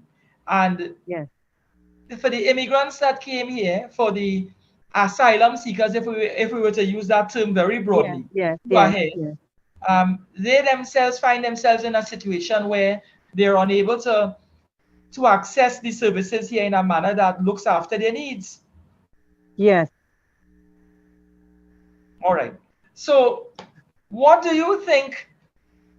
Clearly, we're not doing enough here. Social services is not functioning in the way that it should to address the immediate needs of your nationals here. The education system is not accommodating children in a meaningful way. At all. Then we're looking at the legal representation that is available to you all is, though there are lawyers who are willing, the numbers are too great. And even when it is the lawyers are assisting, the justice system is too slow. So it's almost as if you're living in a go ahead. You're living in a situation where things aren't working for you still. Yes. Right. What do you think that could be done apart from those areas? What do you think? What are the basic things that you're suggesting could be done to improve, let us say, that issue as to education? Incorporating, clearly there has to be a language barrier in incorporating children. And if it is to incorporate the child into the private school is going to cost money, and you already have a crisis situation in terms of finding jobs. So a lot of the children can't join private schools. So the public schools now have to accommodate the children. You're saying you're having problems having the children access the public schools. What do you think could be done in order to ease that burden or to solve that problem? Because those children are at a critical age. if they aren't given the exposure to education formally as they should, then we'll be creating a different kind of crisis down the road. What are your suggestions to improve that education aspect right now? In education, the Catholic Church, yes, they given the opportunity. Like, for instance, in Mayaro, there is a Catholic Church there that open a little school for them, and you know, the Catholic Church help them a lot in respect to that, which is the work with Living Water. Living Water Right. also have a school for children, but it's very small. It's not enough for all the children. You understand? So basically, my approach will be that if the government could really sit down and dialogue with ANUR and discuss the way of finding a solution about this. Yes. Sorry about that. Yeah. Yes. What sort of solutions? You're saying the state, you're saying the government should find solutions. What are your some of your suggestions? Because you're on the ground, you are dealing with real issues. The suggestion that I have, I think the suggestion that they have to get together and work together with ANUR, with Living Water, and they have to kind of find a way or a strategy to how to deal with all of that, with the education, with the children. Because remember, ANUR, which is Living Water, working with ANUR, right? That is the United Nations, right? They are the one who have lawyers for the refugees, but then they say that they don't really are there. Sometimes they are there, they're not there. I really not aware what the lawyers are doing, who supposed to be representing all these refugees in Trinidad. They're doing their paperwork, but I don't know in what level or how much work they do. I can't say. I Tell don't me want this. to. Of the 26,000 registered individuals, what is your estimation in terms of children here? And what tends to be their age, the age groups of these children, the numbers in these age groups? So you have 26,000. How many of those are children? That I can't really tell you. It's very difficult to tell you how many children, but I know that there's about 9, 10, 11. Some of them maybe about 12, 13, 14, 15, 16. Different age, varied, different ages, you know. Some of them is like 6, 7, and they not go So to school. When you go Mayaro, you will see plenty children in Mayaro don't have no access for school. It's only the Catholic Church that they will be able to help them in somehow or the other, but it's not really like, you know, like you really feel confident. This is a school that I go into every day and I wear this uniform and this and that. It's so much that the Catholic Church will do, you understand? Because remember, they had the primary school, they had the secondary school, and all of that. So basically, that is the problem. All those who are 15 years old who need to finish, they will go online and they will not all they access to have computer. They don't have because they're very poor, you know? Yeah. So I think, basically, let me tell you, the government don't really help the Venezuelans at all, right? They don't help the Venezuelans. One, because the Venezuelans come here to work, right? They come here for protection, and Living Water and UNCR, the Living Water and ANUR are providing the IOM. Receive, I think, 226 million. I don't get that figure wrong. I'm not sure. You have to really look at it to help all those people, and they give money to the traffic unit to also provide for the victim of human trafficking, for shelter, for food. The question is, they are getting enough food? I can't say, but they got a lot of money all the time. Different NGOs, they get a lot of money to distribute for all the refugees. My question is, why those people are suffering? Why those people are getting put out to the street when you have these big organizations and those big NGOs who are receiving money from the United States of America to provide the United Nations to help them, like how they're helping in Colombia and Brazil. The government do not have absolutely no obligation to answer the refugee. All the government has to do is to obey the law. There is an international law that they sign, and they should follow it, and they should not be treating people like illegal, like criminals. Because when you enter into a country and they deport you, that is a serious thing when they deport you. When you get deported and you're going to another country, you can't leave that country again until who knows when the time is up, maybe 10 years before you leave your country. They say repatriation, but that's a forced repatriation or expulsion. That is what they're doing, right? And this is the issue right now, that most of the Venezuelans are afraid to go to the immigration because they threaten they wear the ticket. If the immigration asking them to put a bond, you know, a bond, right? Which is, I think, $2,500. I don't know what really the bond is, but I think you should ask them. You should investigate that. I think the media should investigate that. What is that bond for? My understanding is the bond is the cost of a plane ticket back to the Venezuela. Right, but no, they're asking them to get the ticket. And they are asking them to get the ticket. And some who was sent back and being deported, sent back. Where is the bond for them? They didn't give them back the bond. I hear you. Richard, I want to incorporate you here. From what Ms. Gonzales is saying, it seems that we're in a crisis mode here right now in Trinidad. And it will get worse in Trinidad. 2 years. 2 years. I give 2 years Trinidad to end up like Venezuela if the government don't change this whole thing. 2 years. So Richard, we're in a situation here where in Trinidad and Tobago things is not even structured as if unstructured. There doesn't seem to be an adequate system in place, and in some instances, so from what we're hearing in this dialogue, there is no system in place in order to ensure the transition into the workforce and the transition into the school system for the Venezuelan nationals that are here. It's almost as if they're left to fend for themselves, and when it is they do try to access the services, they're meeting bottlenecks. And when they try to access the school system, barring the Catholic Church and the efforts of Living Waters, the state doesn't seem to have some sort of structured, or the Ministry of Education, by way of the state, the Ministry of Education doesn't seem to have a structured format to incorporate them into our school system. Whether the barrier is language is another issue. It's simply there's nothing in place. But what I could say, what are your feelings in this? What I could say, one is, if the government didn't do what the government did in the first place, it could have been worse, right? Because you had Venezuelans coming here, they were outside the system, people were trying to get them to do all manner and type of things.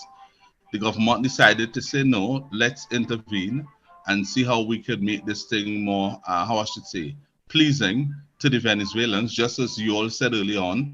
When Trinidadians go to America and so on, we tend to hope that they're treated well, and we feel quite saddened when they are not treated well.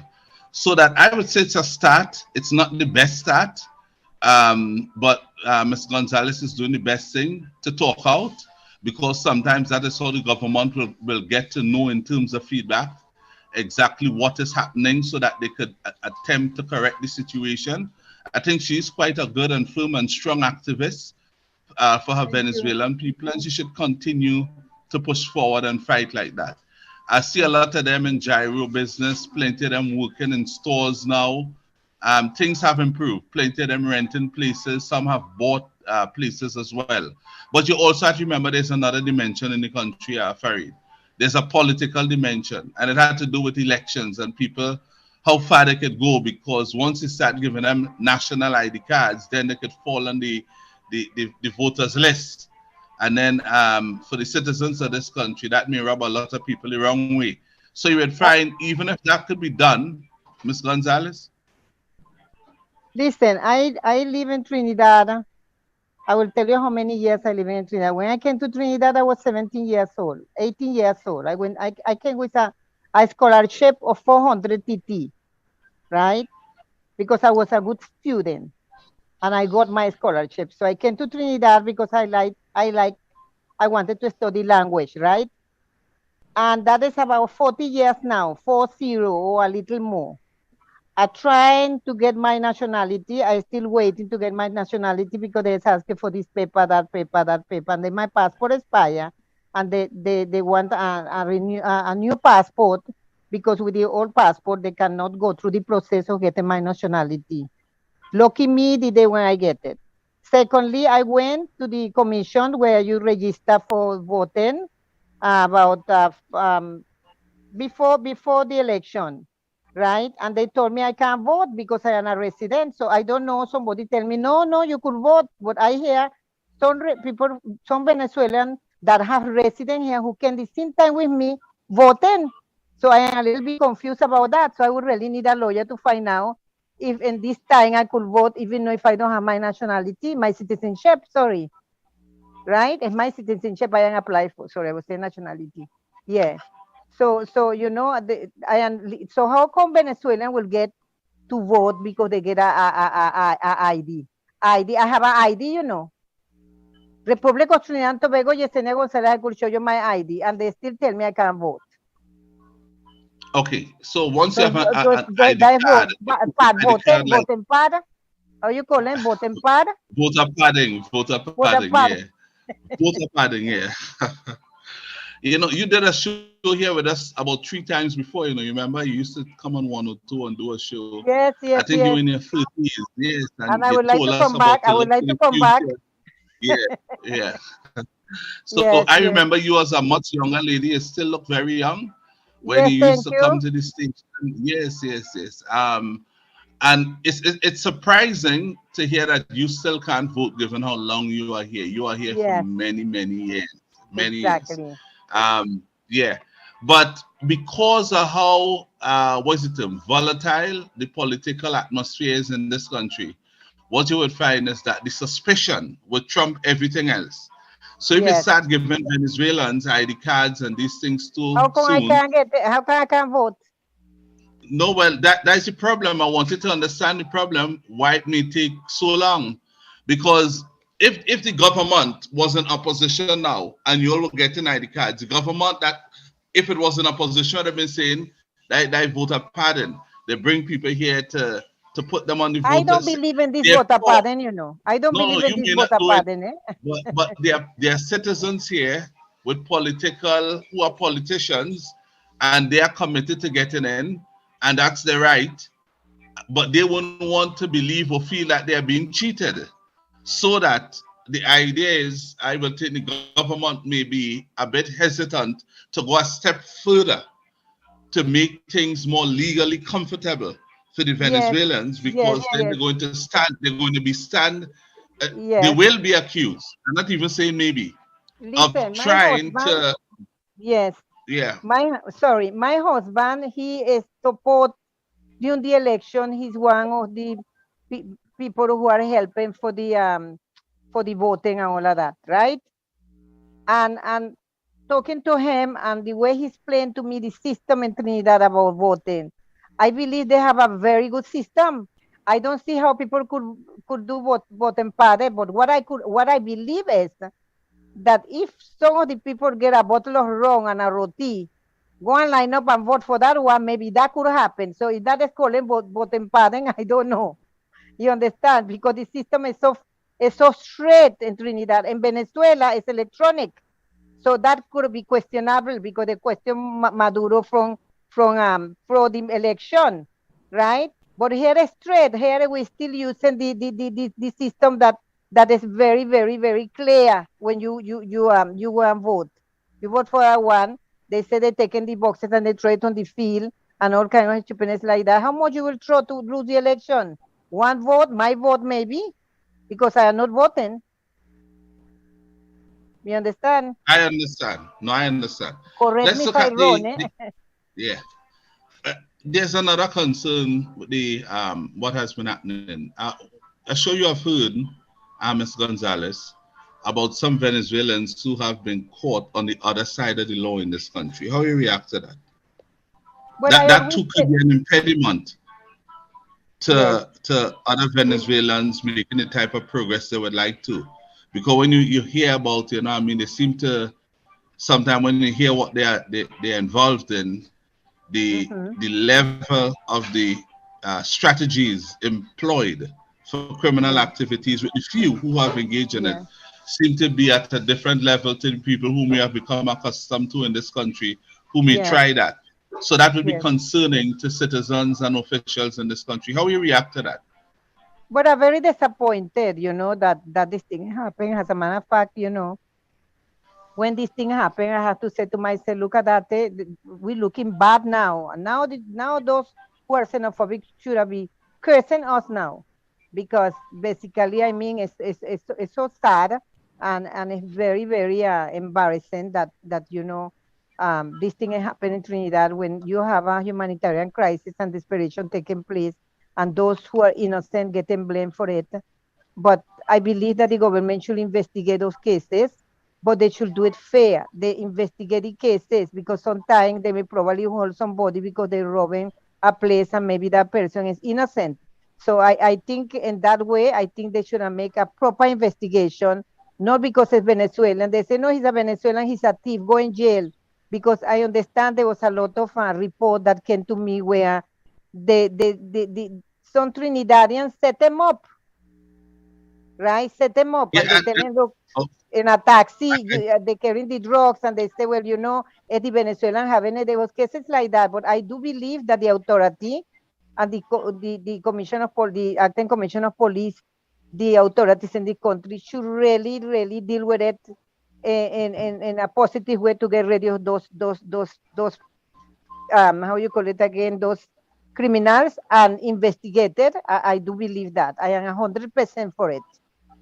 well, Ms. Gonzalez, some of the crimes they've been caught with, though, been very serious ones. They're like kidnapping too. You Yes. know this, right? But you Yes. noted that some of them, when they have kidnapped, you noted that they always have a Trinidadian friend, eh? Well, yes, because they'll have somebody to move them around and show them When the those terrain Venezuelans and coming here, yeah. all the Venezuelans, the majority of the Venezuelans who coming here, no like Dr. Rowley, the Prime Minister, said that this is going to be a flood of people and the whole country will be full of Venezuelans. A lot of them went down Colombia and Brazil. All these people are not going to come. Some of them want to go back. Some of them, they just want somewhere to be safe. How many people in Trinidad have been coming? And not me, millions of people coming to Trinidad. Come on, that's a stupid talk. That could have never happened. At least if they have a war, then well, yes, you know.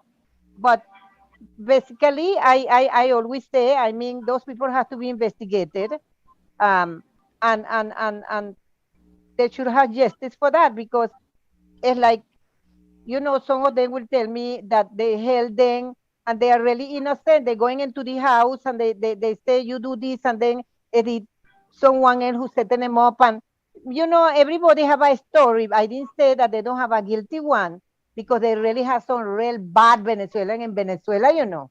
I'm And they not kidnap, plenty apologizing. kidnapping from Zulia, you know, the country Zulia, from that side, Yeah. that side, all these rich, that people who was kind of wealthy and things like that, they kidnapping the daughters and all kind of thing. Kidnapping is all over the world.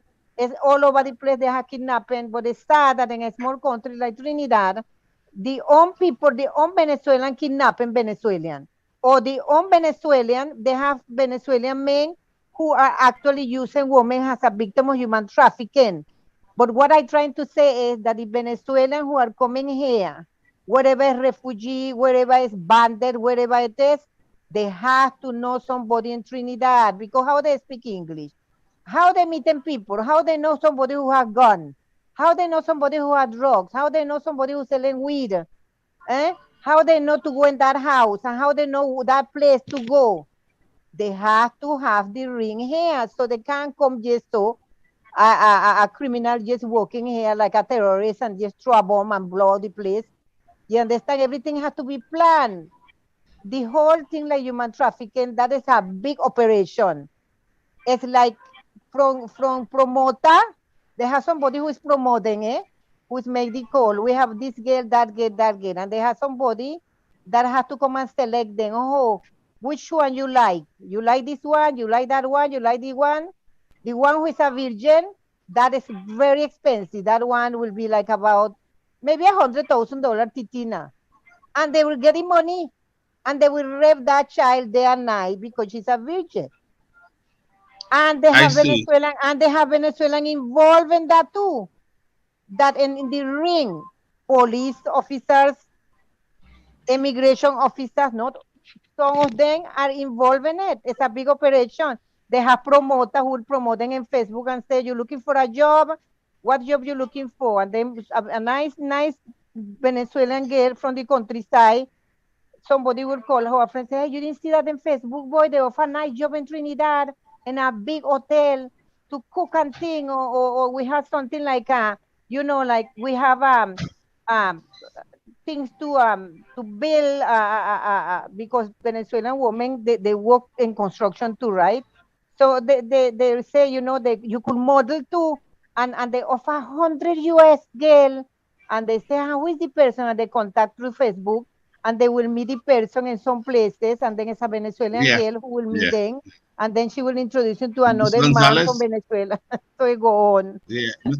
When this was now starting, you had indicated about 3 or 4 years ago, could be about 3, that why we don't open up and allow the Venezuelans to come in, we'll end up with a nice mix, mix of people. You remember that? Yeah, yes, yes. But Trinidadian there's and always been, Venezuelan. there's always been, there's I always see. been, yeah. How has the mixing been going so far? Well, I don't know about mixing, because I really don't understand that part of mixing. If you want to say that they're Venezuelan culture, they're mixing together In its because entirety. yeah. I'm referencing you. One time you were on and you were saying, let's allow the Venezuelans to come in. They're nice people. They will participate. Yes, They of will mix course. nicely. Yeah. There is nice people here who could work, people who, they have a lot of Trinidadians who would like to marry Venezuelan because, not only because, I mean, it's not a circus. Oh, you bring in a Venezuelan who could make a child for you. Come on, now. It's not a factory, right? But at the same time, you bring in a Venezuelan here because they have a different culture. They treating the gentleman nice, they cook nice. I didn't say Trinidadian women doing it, but they say they are more loving. We have a different culture, I mean, it's different. And I think Trinidad grow with that because they used to be Trinidadian, going to Venezuela and marry Venezuelan. A lot of my friends from school in Trinidad got married to Trinidadian, a lot of them. And they have beautiful children. They living abroad and all of that. You know Montano, the Senator Montano. Montano. Right, Yes. he Yeah, the married to a Montanos. Venezuelan. And you didn't see the children, how Yes. beautiful they are, yeah? Robin Montano or Danny Yeah. Montano? Ronnie, I think Robin? Robin, yes. I see. Okay, all right. He No married to a problem. Yes, Venezuelan. we know Robin well in this country. We know Robin well. Yeah. He's a big politician too, But an intellect if and an he's in attorney. We Trinidad, know Robin well. I don't think I think he probably living abroad now. I'm not sure. But Okay.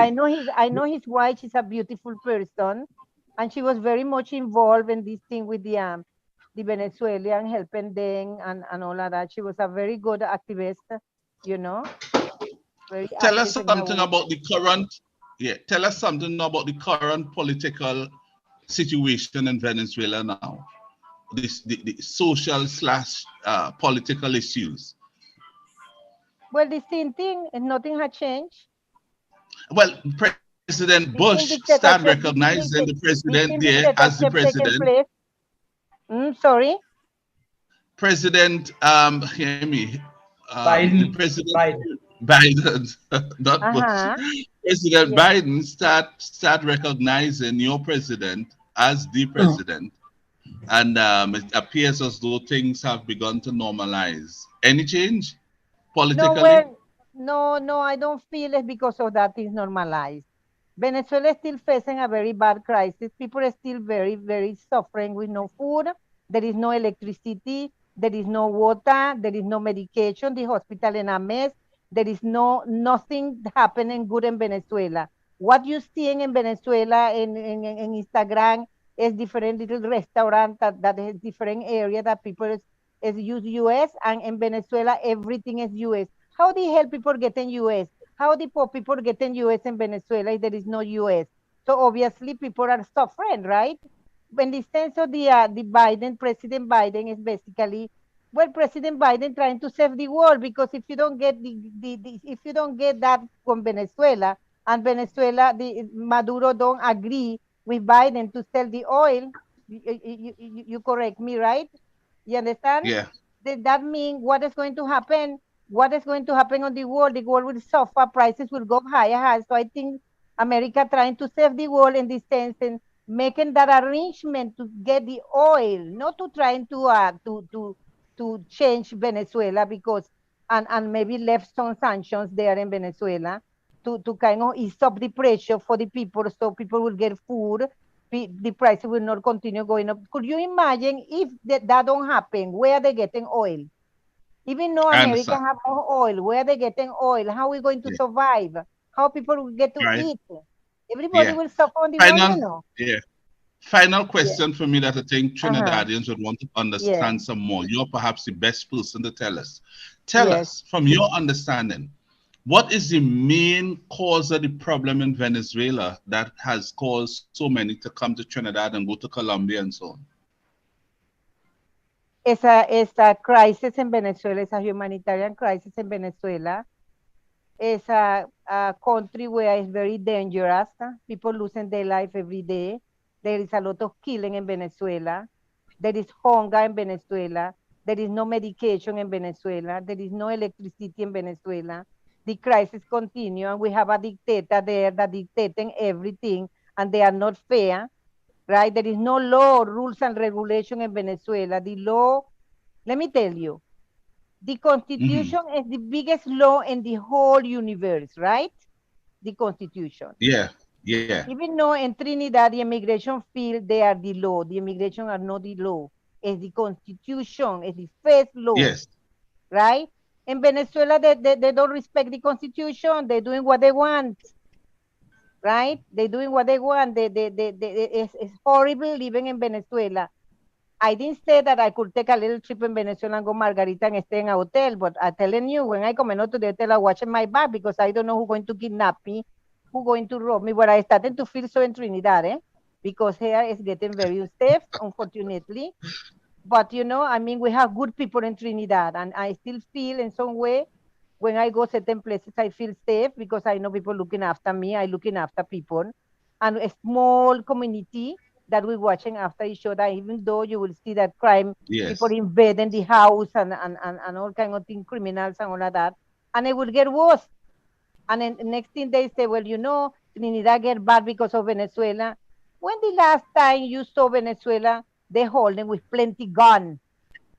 They said that how all the gun coming from Venezuela. The last time when they do the investigation about the gun, it wasn't no Venezuelan involved, you know. It was other things that I will not talk about it because I really don't want to get in that. But the gun wasn't coming from Venezuela, right? They have the biggest issue in Trinidad right now that the Americans are helping the government. They helping this country a lot, a lot, a lot. The government get a lot of help from America, and they should try to at least treat the Venezuelans as human. You understand? I didn't say that if they believe that the local law said that, that doesn't mean you have to put a woman pregnant on the ground in a cell for 5 days. Ask Mr. Randin. Mr. Randin, he's a lawyer, right? He could tell you the experience that he saw when a woman lie down in a cell and with a big belly, lie down on the ground for days without changing her underwear and going to the toilet. And when they have all these women inside there, say all of them a prostitute, right? They throw bones for them and say you're a prostitute and discriminating these people. They have to change all of that. If the American help, Yes. and then the America don't want that in their country, you know. Human rights in the United States, in America, is a big deal, and I think in Trinidad they have to chip up together because sooner or later, the government are going to face a major embarrassment on the world. They will look at Trinidad to be the worst place and the worst people, and I really pray to God that God will guide the Prime Minister Rowley and the Minister Dr. Hein, which I am trying to get an appointment to have a meeting with him talking about all those issues. And he said, yes, he will see me. So I'm looking forward for a call. Even though 3 days passed, and I still hoping, praying that he will call me because we have a serious issue about this deportation and the way they're treating people.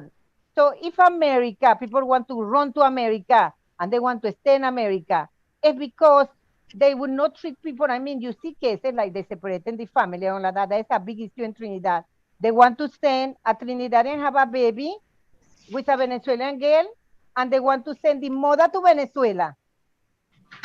So you separating the child, you separating the child from the mother. That is happening only time in Trinidad. What is going on? They have to do something.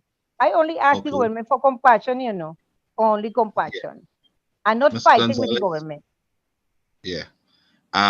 You were quite open and frank with your positions today about both countries. We appreciate it. Thanks for the insight. I don't know if Farid has anything else to ask, but I know we have attorney at law, Dr. Karla. Yes. She's the iron lady, eh? La mujer de hierro. Yes.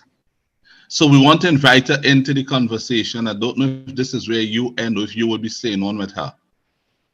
Yes, I would stay with her. I would love to hear her. Okay. So Farid, I don't know if you would like to kick off the next section of our interviews. As an attorney yourself. Yeah. Yes. Yes. You should know Farid well. He's an attorney. Good evening, ma'am, Miss Henriquez, if I'm pronouncing you correctly. Good evening. Yes, it's lovely to have you. It's a pleasure to introduce you to our program and to get some input from you. We spent the last couple of minutes, or more than a couple of minutes, a little time spending with Ms. Gonzales. She was explaining to us the situation not only on the ground in Venezuela, but Venezuelans' position here in Trinidad and Tobago. Some of the background that we would have had in terms of the information is that, yes, we've taken onto our shores, and the Trinidad and Tobago government has extended its hand towards some 16,000 Venezuelan nationals. There's a lot that is not well here in terms of we don't have the institutional infrastructure in place to accommodate Venezuelan children. Simply put in raw language, our education system here hasn't done enough, right? The authorities, the Ministry of Education has not done enough to incorporate Venezuelan children into the school system. And they have, a lot of Venezuelans rely on the auspices or the goodwill of the Catholic Church or the goodwill of the Living Waters Association in order to accommodate young children.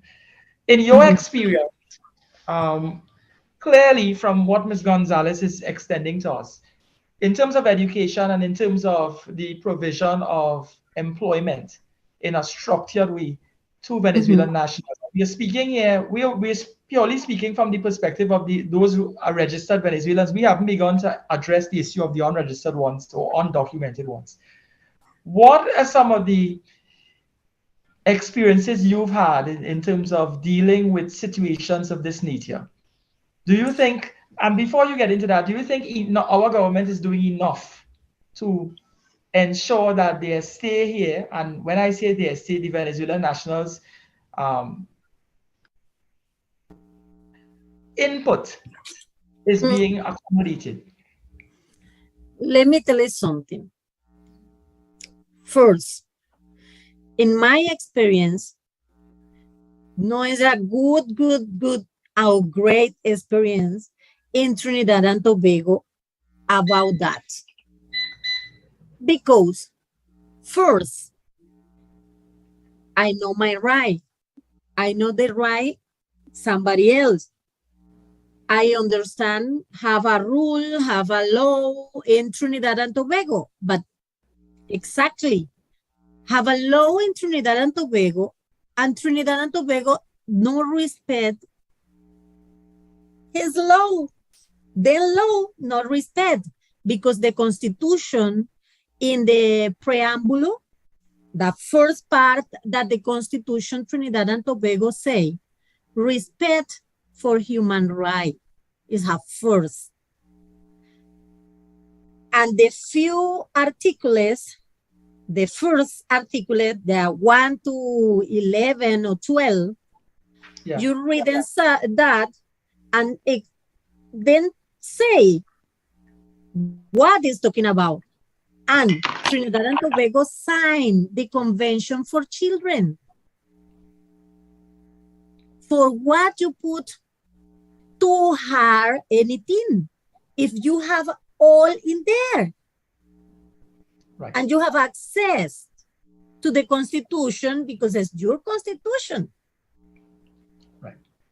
And sign convention, protocol, agreement, international, and you believe it. That international agreement too, because you have a.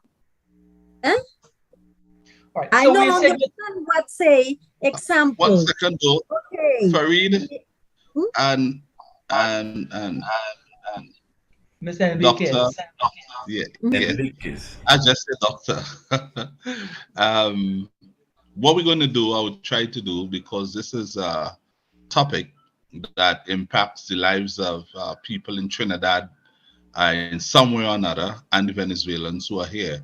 So I want to ask our producer to open the lines. Let's see if let's get the views of any other Venezuelans may want to call in, or even Trinidadians. So I just would want to hear what some of them may have to, add to the conversation that we may or may not be aware of, that we could consider.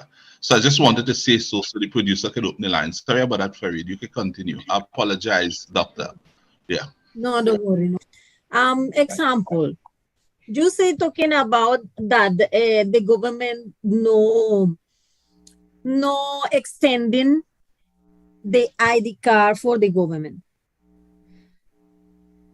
I think no make no sense because the government no spend money for that.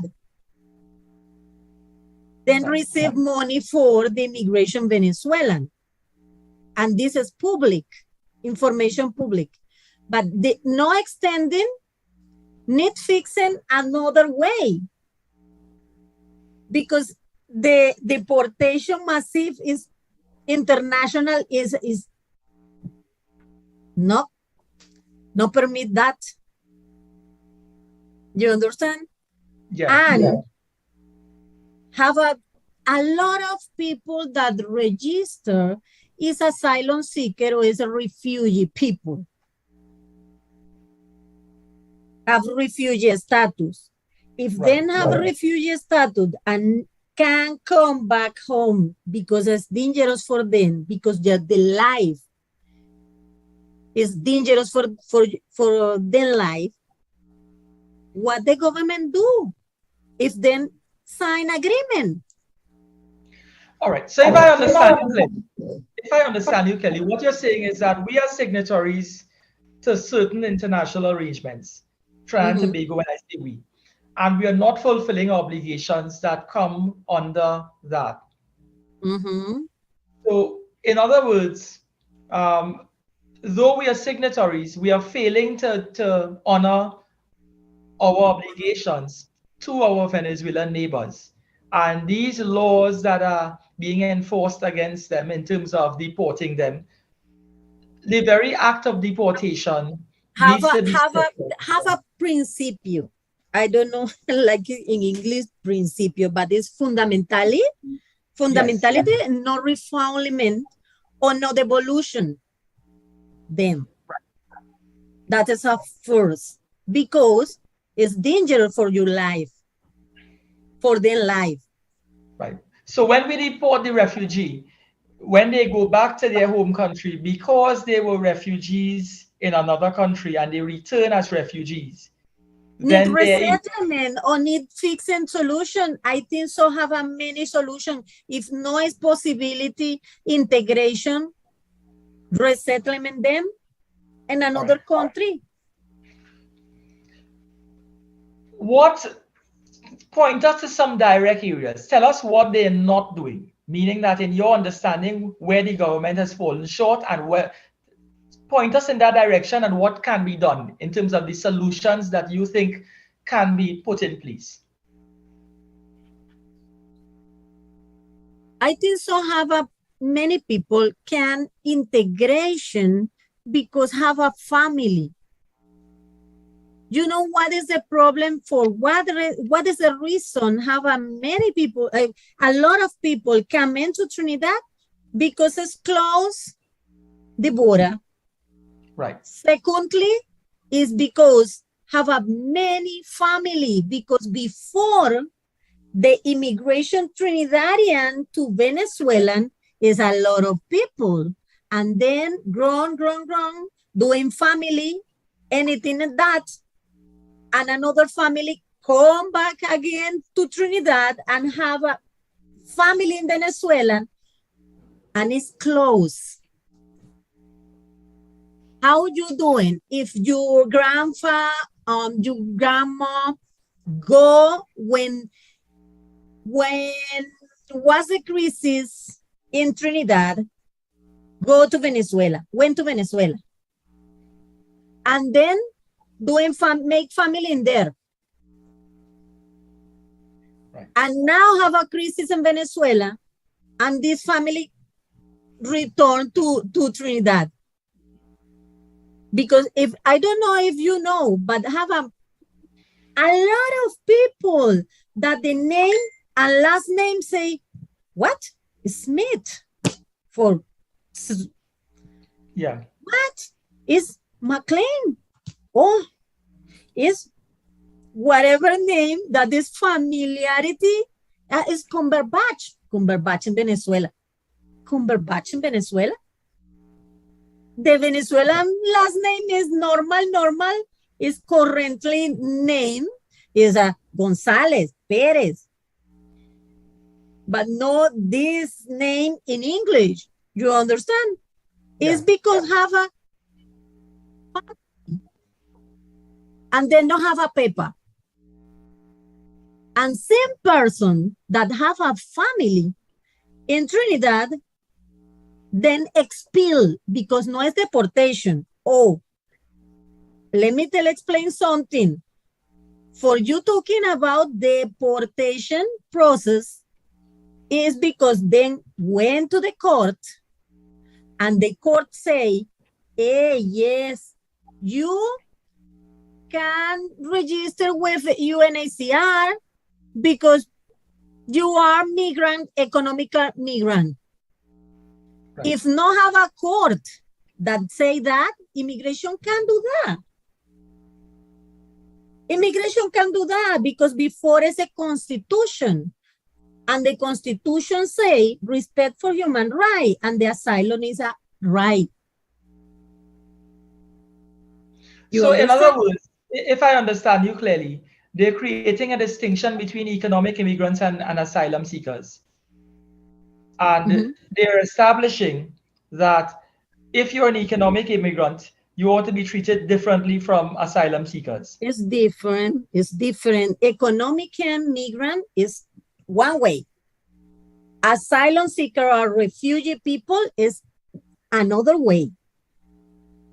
Because when you claim for protection international, you are asylum seeker. Because something in your world, in your life is dangerous for you, and you apply and you claim for asylum, for protection. Right. So if you want to go whatever country, because you can to the vacation or because I want to work, but I don't have a situation in my country, and me for myself say I enter to Trinidad because it's close, or enter to Brazil because it's close. I don't have a passport, but I go to work few months. This is migrant, economical migrant. Because no have a crisis in your country. But the problem in Venezuela, you can get a passport. In Venezuela, the salary is $2 for month. But the basket food is $300. How people live? Do you foresee that the situation in Venezuela is going to improve in the next 5 to 10 years, sufficiently that Venezuelans would not have to be seeking asylum elsewhere, living in conditions in another man's country that may not meet the standard that they were once accustomed to. What is the projection in your mind's eye 5 to 10 years down the line, if any? Right now, I told you, if Maduro not gone, the crisis is gross. Because no have a food, no have medicine, no have a water, no have electricity, no have nothing. No have a system for a juridical system that you go to the police and say, hey, I report that. No, this don't have nothing because they don't have a control for anything. Yesterday somebody else talking with me and say, is a woman and she cry, no? And she say, wow, I interview with the UNHCR and then told me, what if you are police and if you see people torture and bad try, why you don't report? Who you report? At the government? And I working for the government? What you want? You want the government for report them? Put me at the jail and torture to me? No make no sense. No have a system juridical sure for them. What you're describing here is a crisis situation, but there are Venezuelans here who are doing well also. When I go to you're in Trinidad, you know the avenue in Port of Spain. When I go there, I often go and I buy hot dogs and burgers from Venezuelans who are, they're selling on the road. They have legitimate businesses set up. There is opportunity in Trinidad to make money. There's opportunity to enter the food chain, to enter the economic chain at some level and to make money and to see about themselves. There are Venezuelans are doing well here. It's not all crisis for some. What are the Venezuelans who are doing well do to assist other Venezuelans? Do you have organizations here that, or even if it's an ad hoc arbitrary sort of togetherness, that where you look after other people? Is that sort of thing happening? Whether it's economic? Yeah. I think so. I think so. If the government change the political and put anybody that used and leave them working, have a less crime, have a less charge for the government, then can pay taxes for went to hospital, but no make no sense that you don't permit for what? It's a naturality. You working for get money for spend yourself. Yeah. If you leave it then working, it's better and the economical situation is grown. Because then production, everybody need that and sell and buy and Yeah. But no, it's always persecution, always follow, always carefully immigration. The problem with immigration is a big problem. Yeah. Because immigration thing, then law is a force and they have a power, extra poderity powers. You understand? Yeah. And no, So it's they're that. They need to respect. Yeah.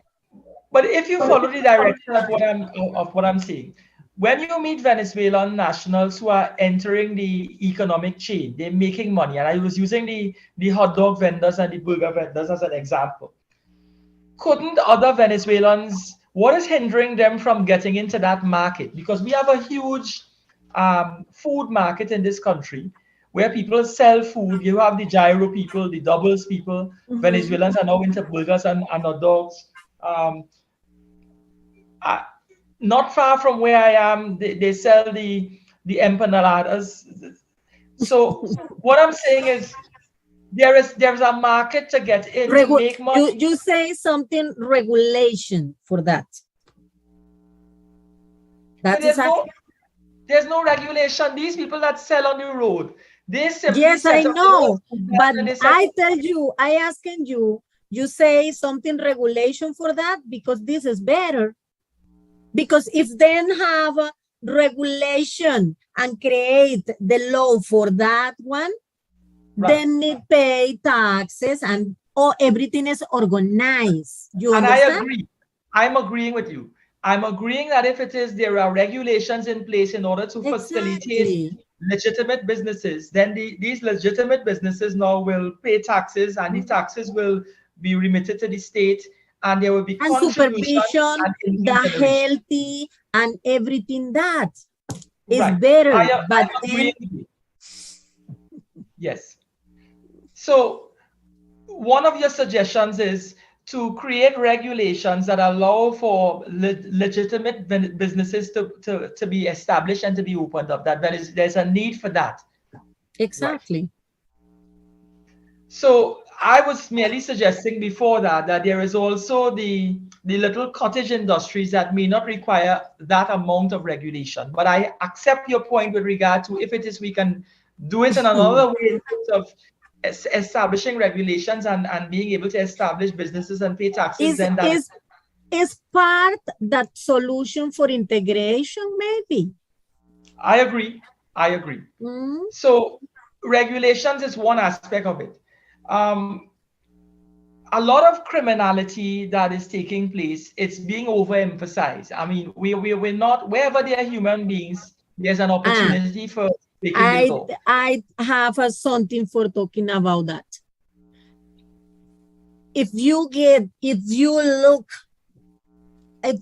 follow or investigating somebody else, Venezuelan, Chinese, Colombian, whatever, but it's crime, okay, you gone.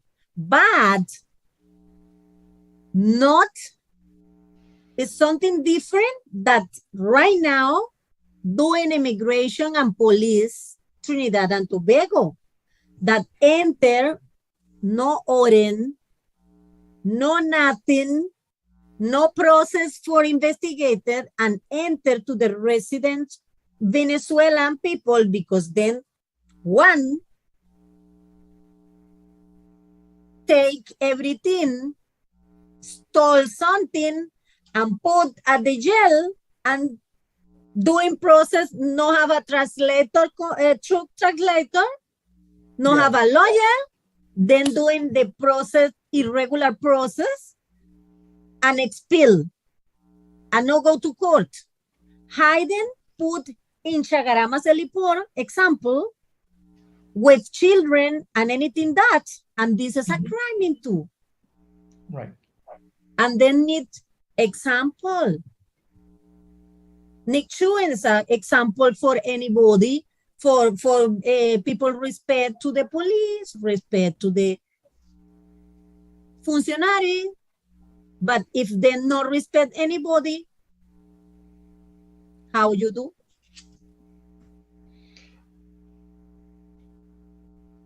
What is your experience? And when I say your experience, in terms of the work that you do, what are the conditions like at the heliports and the conditions like at IDC for Venezuelan nationals? What are the provisions? When I lived in Trinidad, I went to the IDC too many times, a lot of time, because not for me, it's because I want to help people. maybe have one person for 6-8 months at the jail, because this is a jail. Yeah. Then say no, but this is a jail because that's freedom, private freedom, and no using cream, because no permit that. No eating chocolate, no, because no permit that. This is jail. For me, this is jail, no? Yeah. No telephone, no calling your family, no nothing, no visit. Like a glass is jail. For me, it's jail. Huh? And I bring ID card because then have a long time there for one ID card. The family contacting me because I have a refugee status, and then can put me at the jail because I go for one ID for somebody relief. No? Yeah. I went to a lot of time to immigration in Henry Street. Then take me for 2 hours at the in I don't know in English, calabozo. Yes. That's the jail. I don't know. For me, this is jail because in my country, I don't know that. I am lawyer in my country, but I don't went to jail for nothing. And then for 2 hours, private my freedom and tell me, next time you go to the IDC, ask put at the jail to you. For what? What is my fault? I didn't understand. Oh God. Help people that is my brother or my friend or my people Venezuelan con nationality. For help them, this is a crime? No make no sense. Richard, I want to incorporate you. My experience. Richard, where we are here now is from talking to and then it's a little abuse, because I remember I have my documents, and in my document I have my passport with the stamp visa, American visa, and the functionary I remember then crash. Hey, what happened to you? You know our functionary for UNH, for US. Yeah. I looking for is false. You don't know. You don't facultate for that because you know working for the embassy in America. If I have that, you leave it. If you not true, you call in then and say, hey, I have a people here with the visa. I think so. It's false, but not you. You're looking for the visa Trinidadian, but no visa American visa, because this no is your business. Sorry. But almost crashed my visa. So, Richard, what we're looking at here is the situation all around seems to be dire. Even at the heliport, the conditions aren't right. It's not user friendly in terms of we have Venezuelan nationals who are at the heliport, and the conditions and the humanitarian goodwill that ought to be extended to persons at that facility isn't of meeting international standards. It's not. No. It doesn't meet the requirements of settled practice abroad across the board. The force is then say the heliport is not detention center. It's quarantine center. But if it's quarantine center, how people during 15 months in there? What is the reason? In quarantine. Private calling, private visit, then no permit visit of family, then no permit calling, legal calling, then no, the food is real hard. Where they're sleeping them is one bathroom for woman, man, and children. Children in the heliport is the basic military. That no make no sense. This is violation of human rights. That is crime in apartheid. I hear you. So have you been able Have you all raised any of these concerns with the government to have them address these human rights concerns? Because from what you are telling us here, these are substandard conditions. These are terrible and highly unacceptable conditions for human beings to be in while going through a process to enter the country and try to make good of what they could to improve their quality of life and standard of living. Have you all raised any of this with the government, the Ministry of National Security? I don't hear you. Yeah, have you raised any of these issues, these human rights concerns with the government, in particular the Ministry of National Security? This is a first violation human right because if he no put order, I don't understand what is the reason the functionary involving with people prisoner or girl prisoner, and he talking maybe is a victim and traffic victims or whatever, and he say is a prostitute. I don't know who body assessorate him, but he bad assessorate because everything that is real abuse. The behavior is abuse. In the heliport, when you go to report to the police for whatever something is more important, what is your status? That if somebody else doing something for you, if you go because somebody else stole you then take you and put at the jail because you no have a right, because you no have a status, legal status. No, this no is right. I think so. The Minister of National Security or the Prime Minister need better counsel.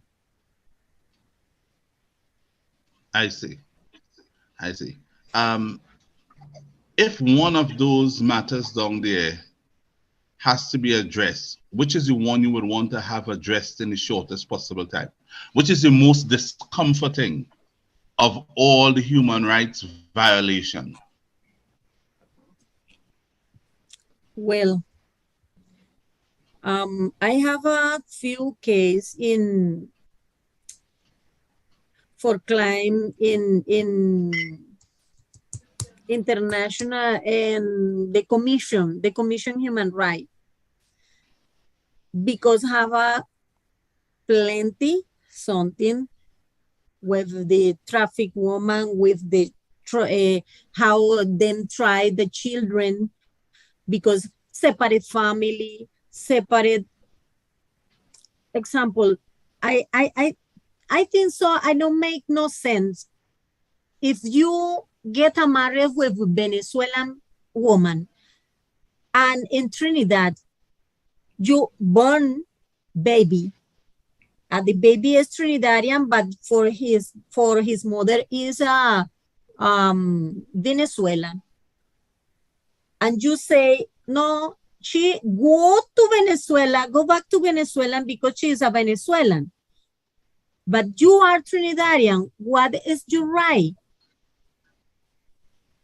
Your right is accepting that the government say and separate that your wife or maybe that your boy too. You don't have a right.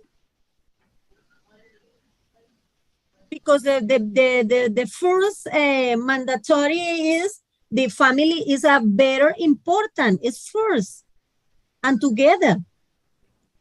If you divorce, it's another way. But if you get married and you make a family, what is the reason separate this family? For what reason you don't consider it?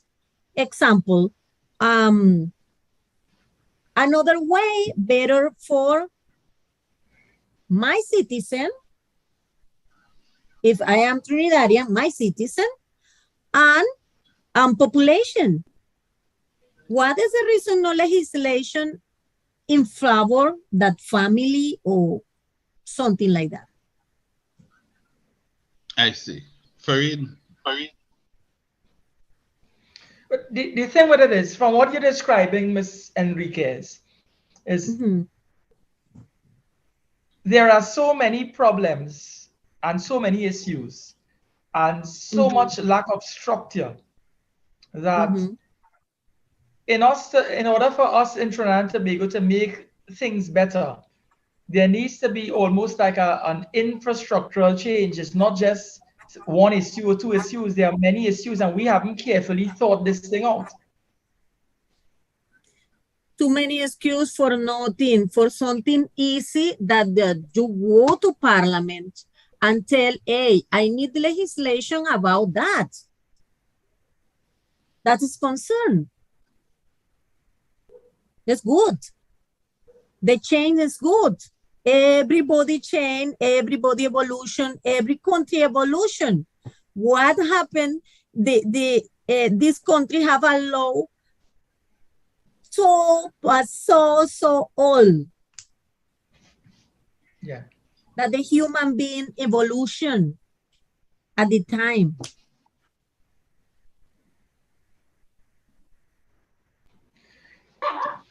What are your suggestions? And I know that Richard asked you just now in terms of the short-term ones. What do you think could be implemented in the generally to just change, to make life more comfortable to Venezuelans at this time?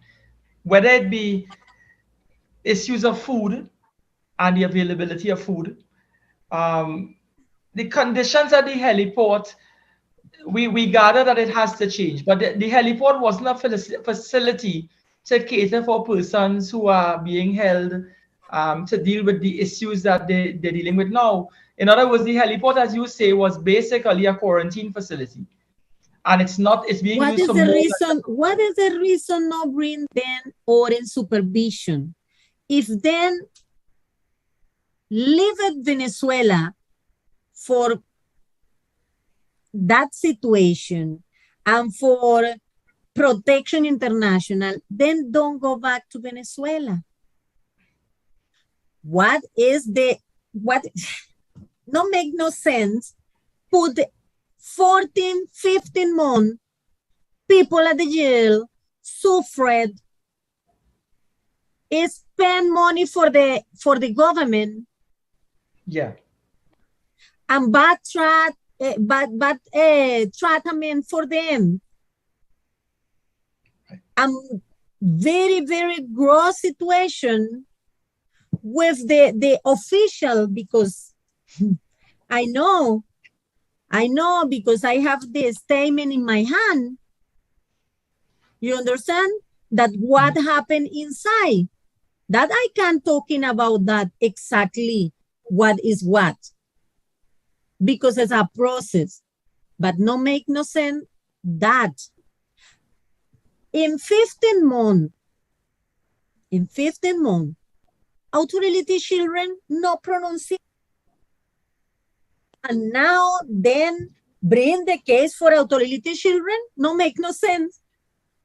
Then have a 15-month suffered in the children sick, the people sick, alone bring Panadol, for anything Panadol. What I If was you reading, suffer the blood pressure, I bring for you Panadol. yeah, what I was reading in our newsprint is that healthcare services don't cater for any major illnesses or any serious conditions at our hospitals. So if a Venezuelan takes ill and they go to the emergency, accident and emergency, or they go to the emergency at the general hospitals, the treatment that they would get is more or less treatment to stabilize them. If there's any serious medical condition, our medical facilities here, from what I've been reading, doesn't allow for you all to access those services.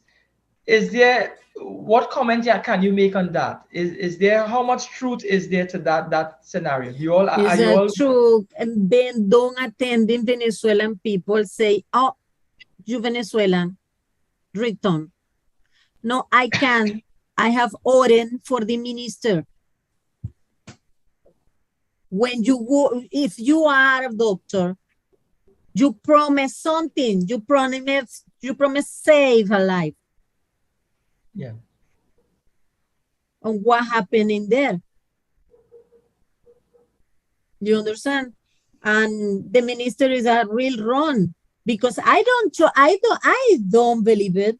The doctor say life because the doctor is xenophobic when then a student for save life. Do you think it's xenophobia, or it's a policy where I think so. It's a xenophobic because the minister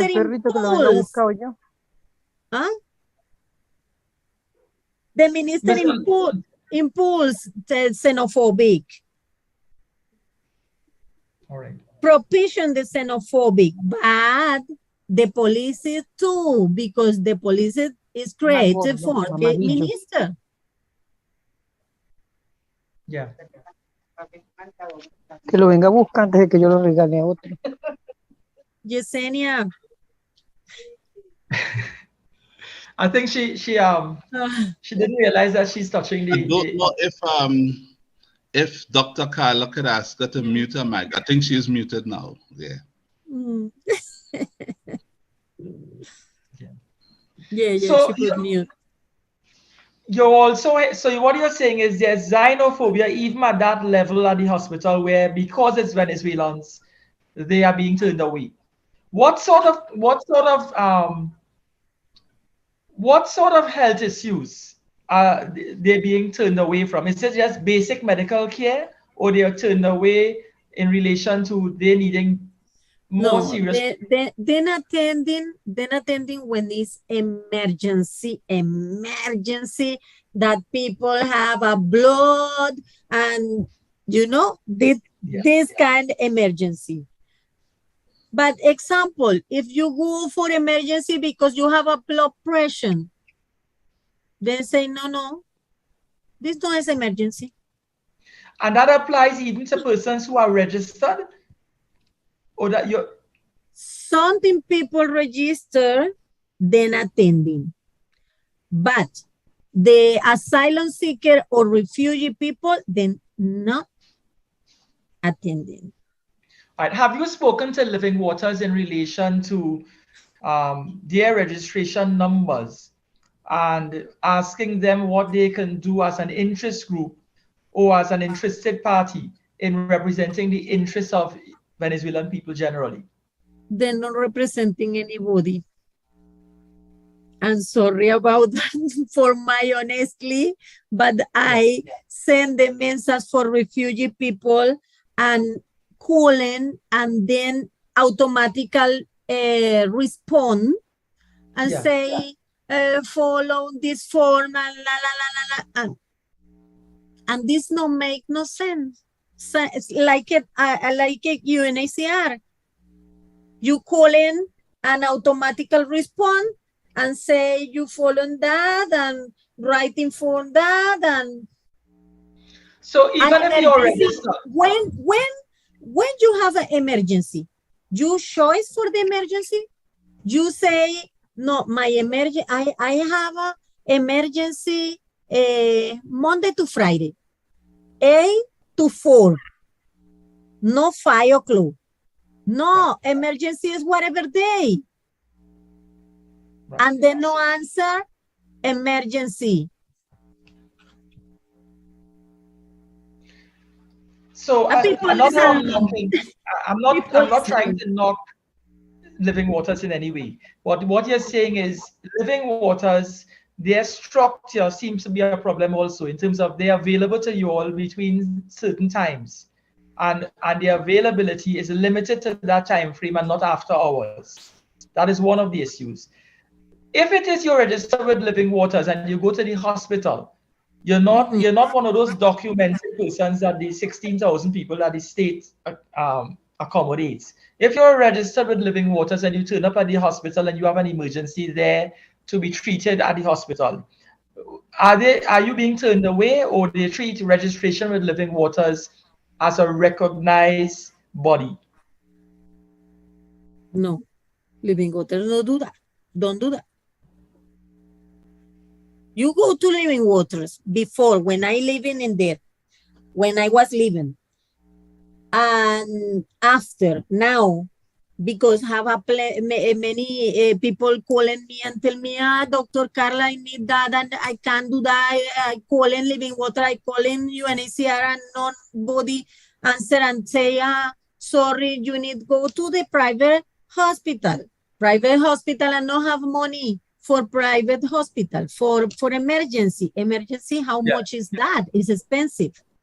And then in few, a little case, then intervene and solution, but no es a that normal thing, normal way. All right. The picture you're painting is not a wholesome, healthy picture at all. It sounds like it's a hell away from home.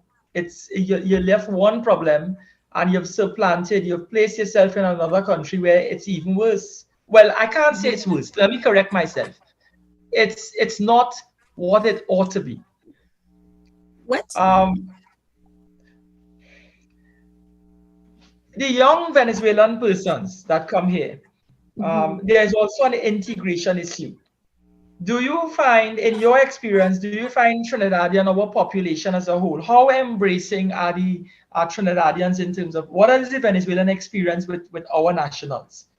Because what we've been talking about is access to healthcare, access to education, access to the what sort of reception? If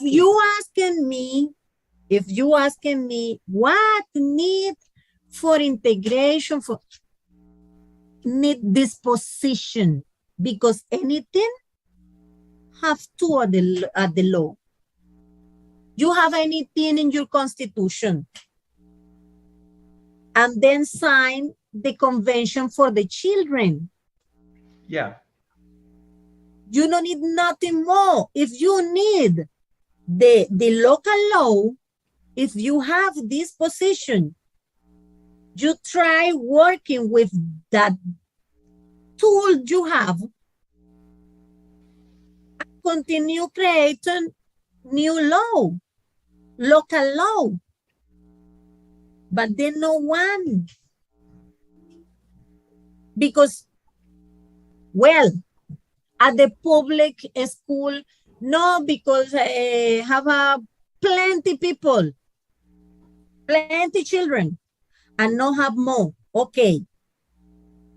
But leave it in inscription at the private school and put value. That is one solution. No, but you spend money in education, private education. Yeah. But definitely no have certificate for promotion because the minister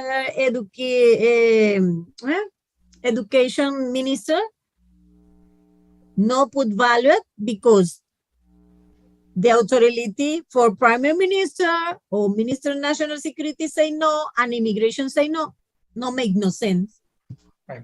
So in other words, unless there are laws, regulations, and policies that accommodate that integration, then we're not going to have any progress. And we clearly lacking the laws that and the policies and to accommodate that sort of integration. Our laws, policies, and Isn't regulations are something. conducive to that sort of integration. The education is real important. Real important for the human being. And in Venezuela before crisis, now nobody have now is too difficult, no? But the law in Venezuela, everybody, student, and it's free. The education is free, that the kindergarten to the university for Venezuelan citizens or for migrants. Yeah. It's free because that is the law, because it's really important. Right. So you're saying that even immigrants to Venezuela before the crisis had access to social services, had access to education, had access to everything from infant into university level. There was no discriminatory law that says it's only for Venezuelan nationals, because it's recognized policy-wise that education is important and this sort of social capital is important.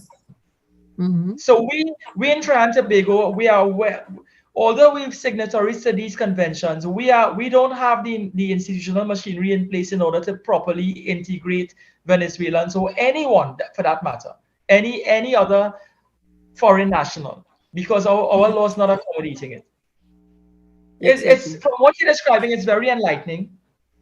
It doesn't seem like there's a lot that needs to be done in terms of from a political level. One of the limitations that we have here, and you may not, I mean, if you take some time to try to understand it, is our voting system. The language, because the language in 3 months, one child talking. How doing in America? How doing here in Canada? Yeah. Chinese, Arabian, Pakistani, Russian, Venezuelan, Spanish, and 3 months then talking because as children. Right. Then have So your mind open. It's not a question of learning the language. It's a question of putting the institutional machinery in place, putting the structure in place in order to accommodate the transition. This is not a language issue. Exactly. It's a structure issue. Yeah, it's a structure issue. But because of our politics, we have not been able to put policies in place and to put mechanisms in place to deal with many other things. It's not just something with regard to the Venezuelans. There's a lot of bureaucratic stopgaps in Trinidad and Tobago born out of the nature of our politics. So it's not so much this government that is not doing enough. We don't have the parliamentary support in order to pass into law laws, regulations. We don't have that support to put into to implement policies that could accommodate. And it's not a Venezuelan thing. It's to accommodate any national.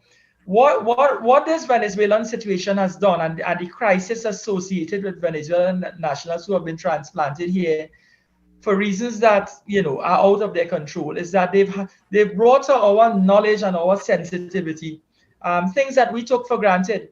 We've never had to deal with in Trinidad and Tobago issues of this nature, where we've had mass migration on the scale that we've been dealing with Venezuela. I think so.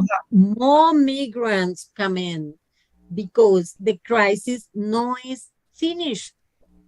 Right. The crisis continue, and the long years and years and years continue the crisis, because no is alone and no have a food. No, it's no have a food, no have a medicine, no have a water, no have a electricity, no have a system, juridical system that is really important, and have a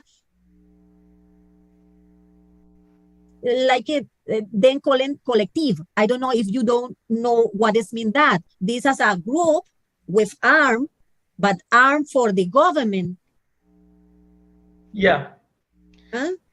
And For what the you're describing is person, the population. this problem is not going to go away because the Venezuelan situation, the political crisis, the social dislocation back in Venezuela. Deep. Yeah, it's going to persist for an indefinite and the foreseeable future. And your If nationals that are here, and then if there's no push, no pressure, the Maduro gone, this continue and it's gross, and it's affecting not alone Trinidad, affecting Colombia and Brazil, Trinidad, and another island around to Venezuelan. Yeah.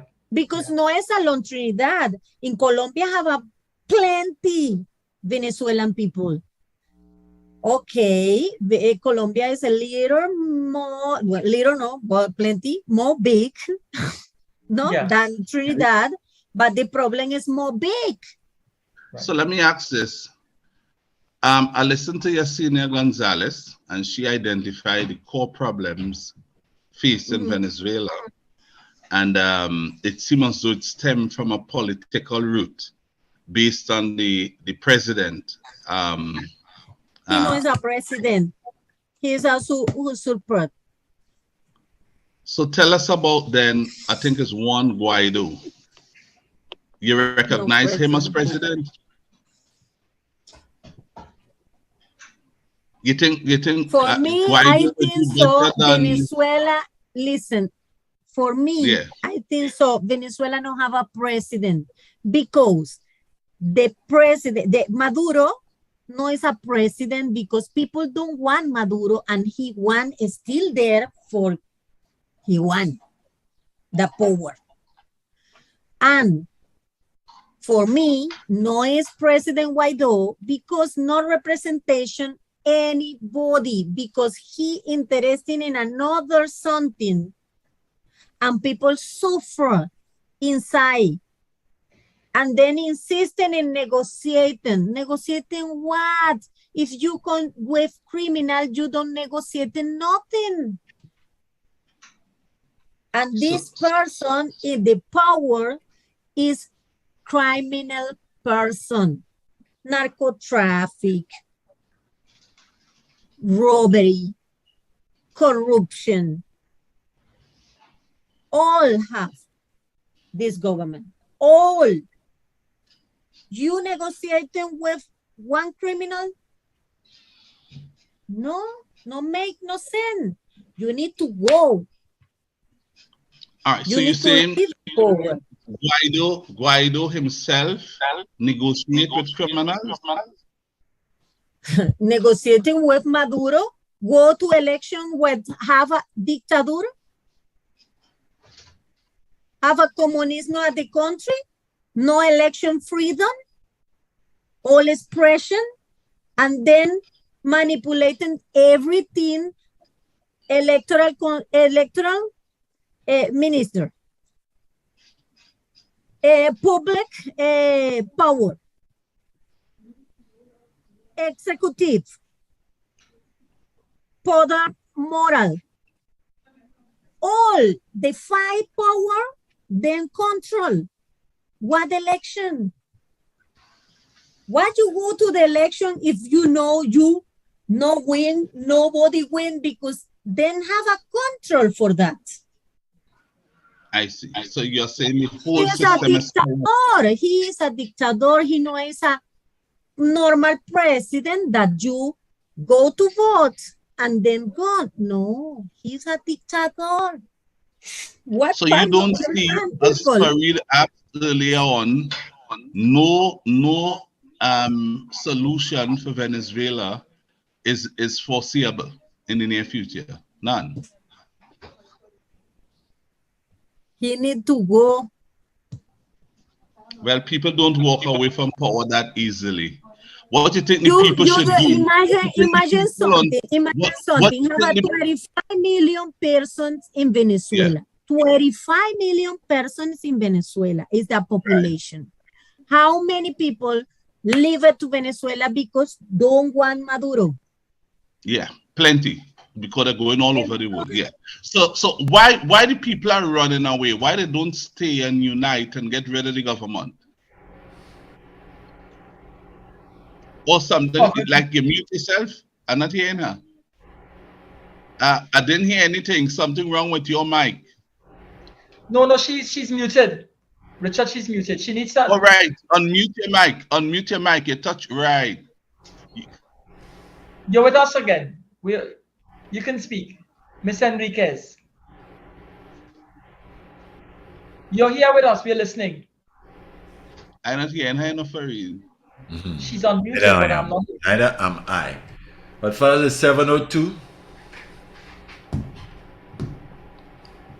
All right, Richard, I think something you- definitely has happened. I have to say she has some interesting facial expressions. Yeah. When she had to talk about different things, I can tell you she could be an actress, you know. She Yeah. could be an actress. Even there, look at her. Yeah. A nice actress. What can I say? But she shared a lot. So too did Yesenia Gonzales. Something has happened with her system. All right. She's gone now. Yeah. She's probably trying to go out and come back in. Yeah. Yeah, but that will be But too Richard late. and rounding off. I am here listening everything. Yeah. Yeah. Well, what we could say in closing off, there is a lot happening. Venezuela is in crisis.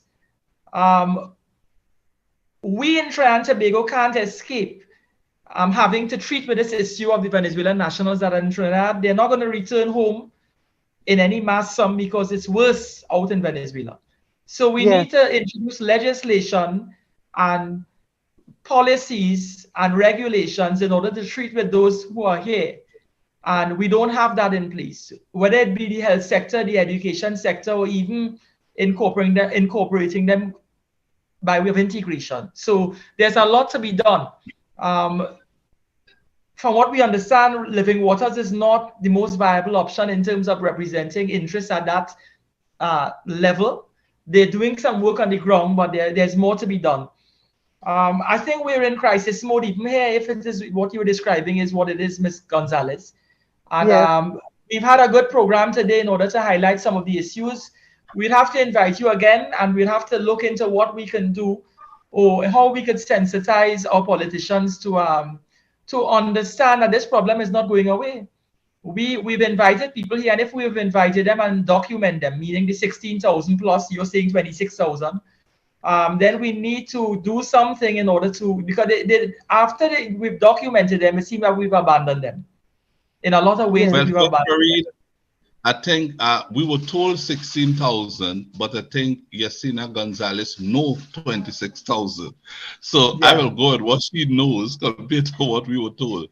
So we have about 26,000 Venezuelans in this country. I think better ought to be done. Dr. Karla was trying to share with us before she ran into some challenges with her mic system, that things are really terrible in Venezuela, in that it's corruption from top to bottom. You can't see this situation being cleared up anytime soon. So it looks as though Venezuela going to be in this type of position for quite some time. The final question I wanted to ask, I was asking her, with so many people in Venezuela, 25 million people, most of them do not want neither Guaido nor Maduro. Why run from the country when you could stand up and effect change? Because the power resides with the people. Why isn't that happening?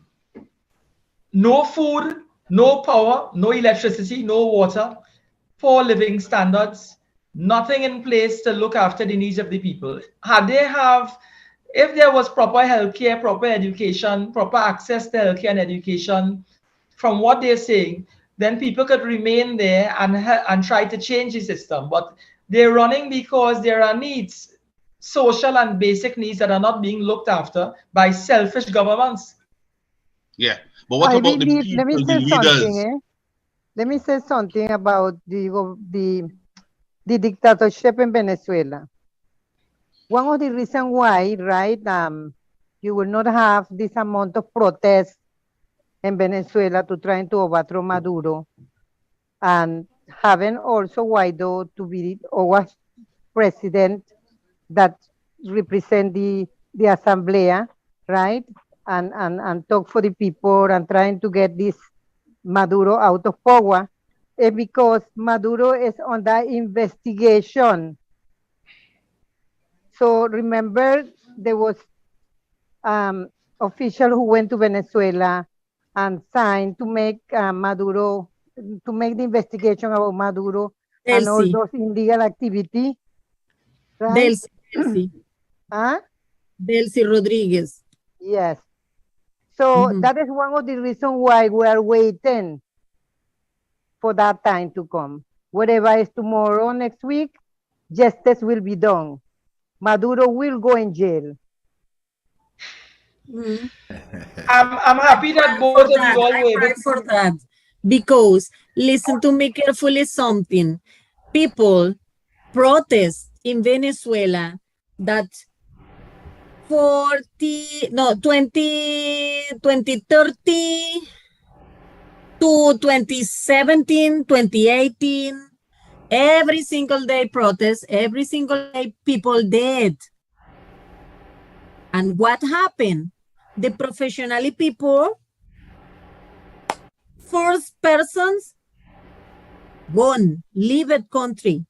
Right now, having people at the country is 35 million person at the country. How many Out people of the country. gone? Countries. How many people leave the country? We want to thank both of you all Yep. for making your time available to us. And we will have to reunite on another occasion when we can develop some of the things that we've brought up today. Richard and I want to extend ourselves to you in the sense that not many people will be so candid and forthright to say the things that you all have said. So in Trini language, you're all brave. And we hope that there are more brave people like yourself to actually highlight some of these issues. We in Trinidad and Tobago, the Venezuelans are here to stay, and we will have to find a way to accommodate you all. And when I say you all, I mean the diaspora of Venezuelans that are here and that we have taken the time, because we've already pushed the envelope this far. We've taken 16 to 26,000, and we have to look after you all. So thanks again, Richard. And your closing words at this time. No, I think you have spoken for me. You have captured it, magnificently, Farid. I'm in agreement with what you had to say, and surely we are going to be open again to accommodate these two fine ladies to come back on and share the issues with us and see how best we can discuss them here to bring awareness to the authorities and everybody else in Trinidad and Tobago. So I hope that there's some sort of intervention into what is happening at the heliport in Chagaramas, and the situation there can be improved. I know Ms. Gonzales say that the president is going to jail. Yes. We have to that. Yes, Maduro's go to jail. I mean, strong words. What can I say? We'll wait and see. But politicians don't normally go to jail in Trinidad. Perhaps it's different in Venezuela. We wait and see. I have a little question. What is the reason? I don't know. But in Venezuela, as calling people with respect, example, honorable, or example, senior, Lord, if people real is a lord, is a gentleman, is a good person, but people bad behavior. What is the reason in Trinidad calling honorable something? Honorable something. What honorable? If have bad behavior. Daddy Market, so the No expressions understand. again. No Richard, make we gotta go. sense. Yeah, we have to go. It's not that we have to bring this Karla to Henriquez is the iron lady for all the law. She yeah. is great. We enjoyed both of you today. We Yes, hope to bring you back on sometime soon. Thank you all for coming and share the concerns you all have with us today. Thank you all. Yes. Furries, Thank you. Thanks take to us you out. all. Daddy very Mac, much. Thanks again. Thanks for making yourselves available. God bless you. Okay, Okay. thank you all so very much. Bye. Thanks. Bye. Okay, Daddy Mac, bye. you know, sometimes we run over the time by just a little bit. Sorry about that. Look like Okay. 11 minutes behind. Take your time, get home safely. Furried, I will. well done. Yes. Blessings. Yes. Take care. Bye.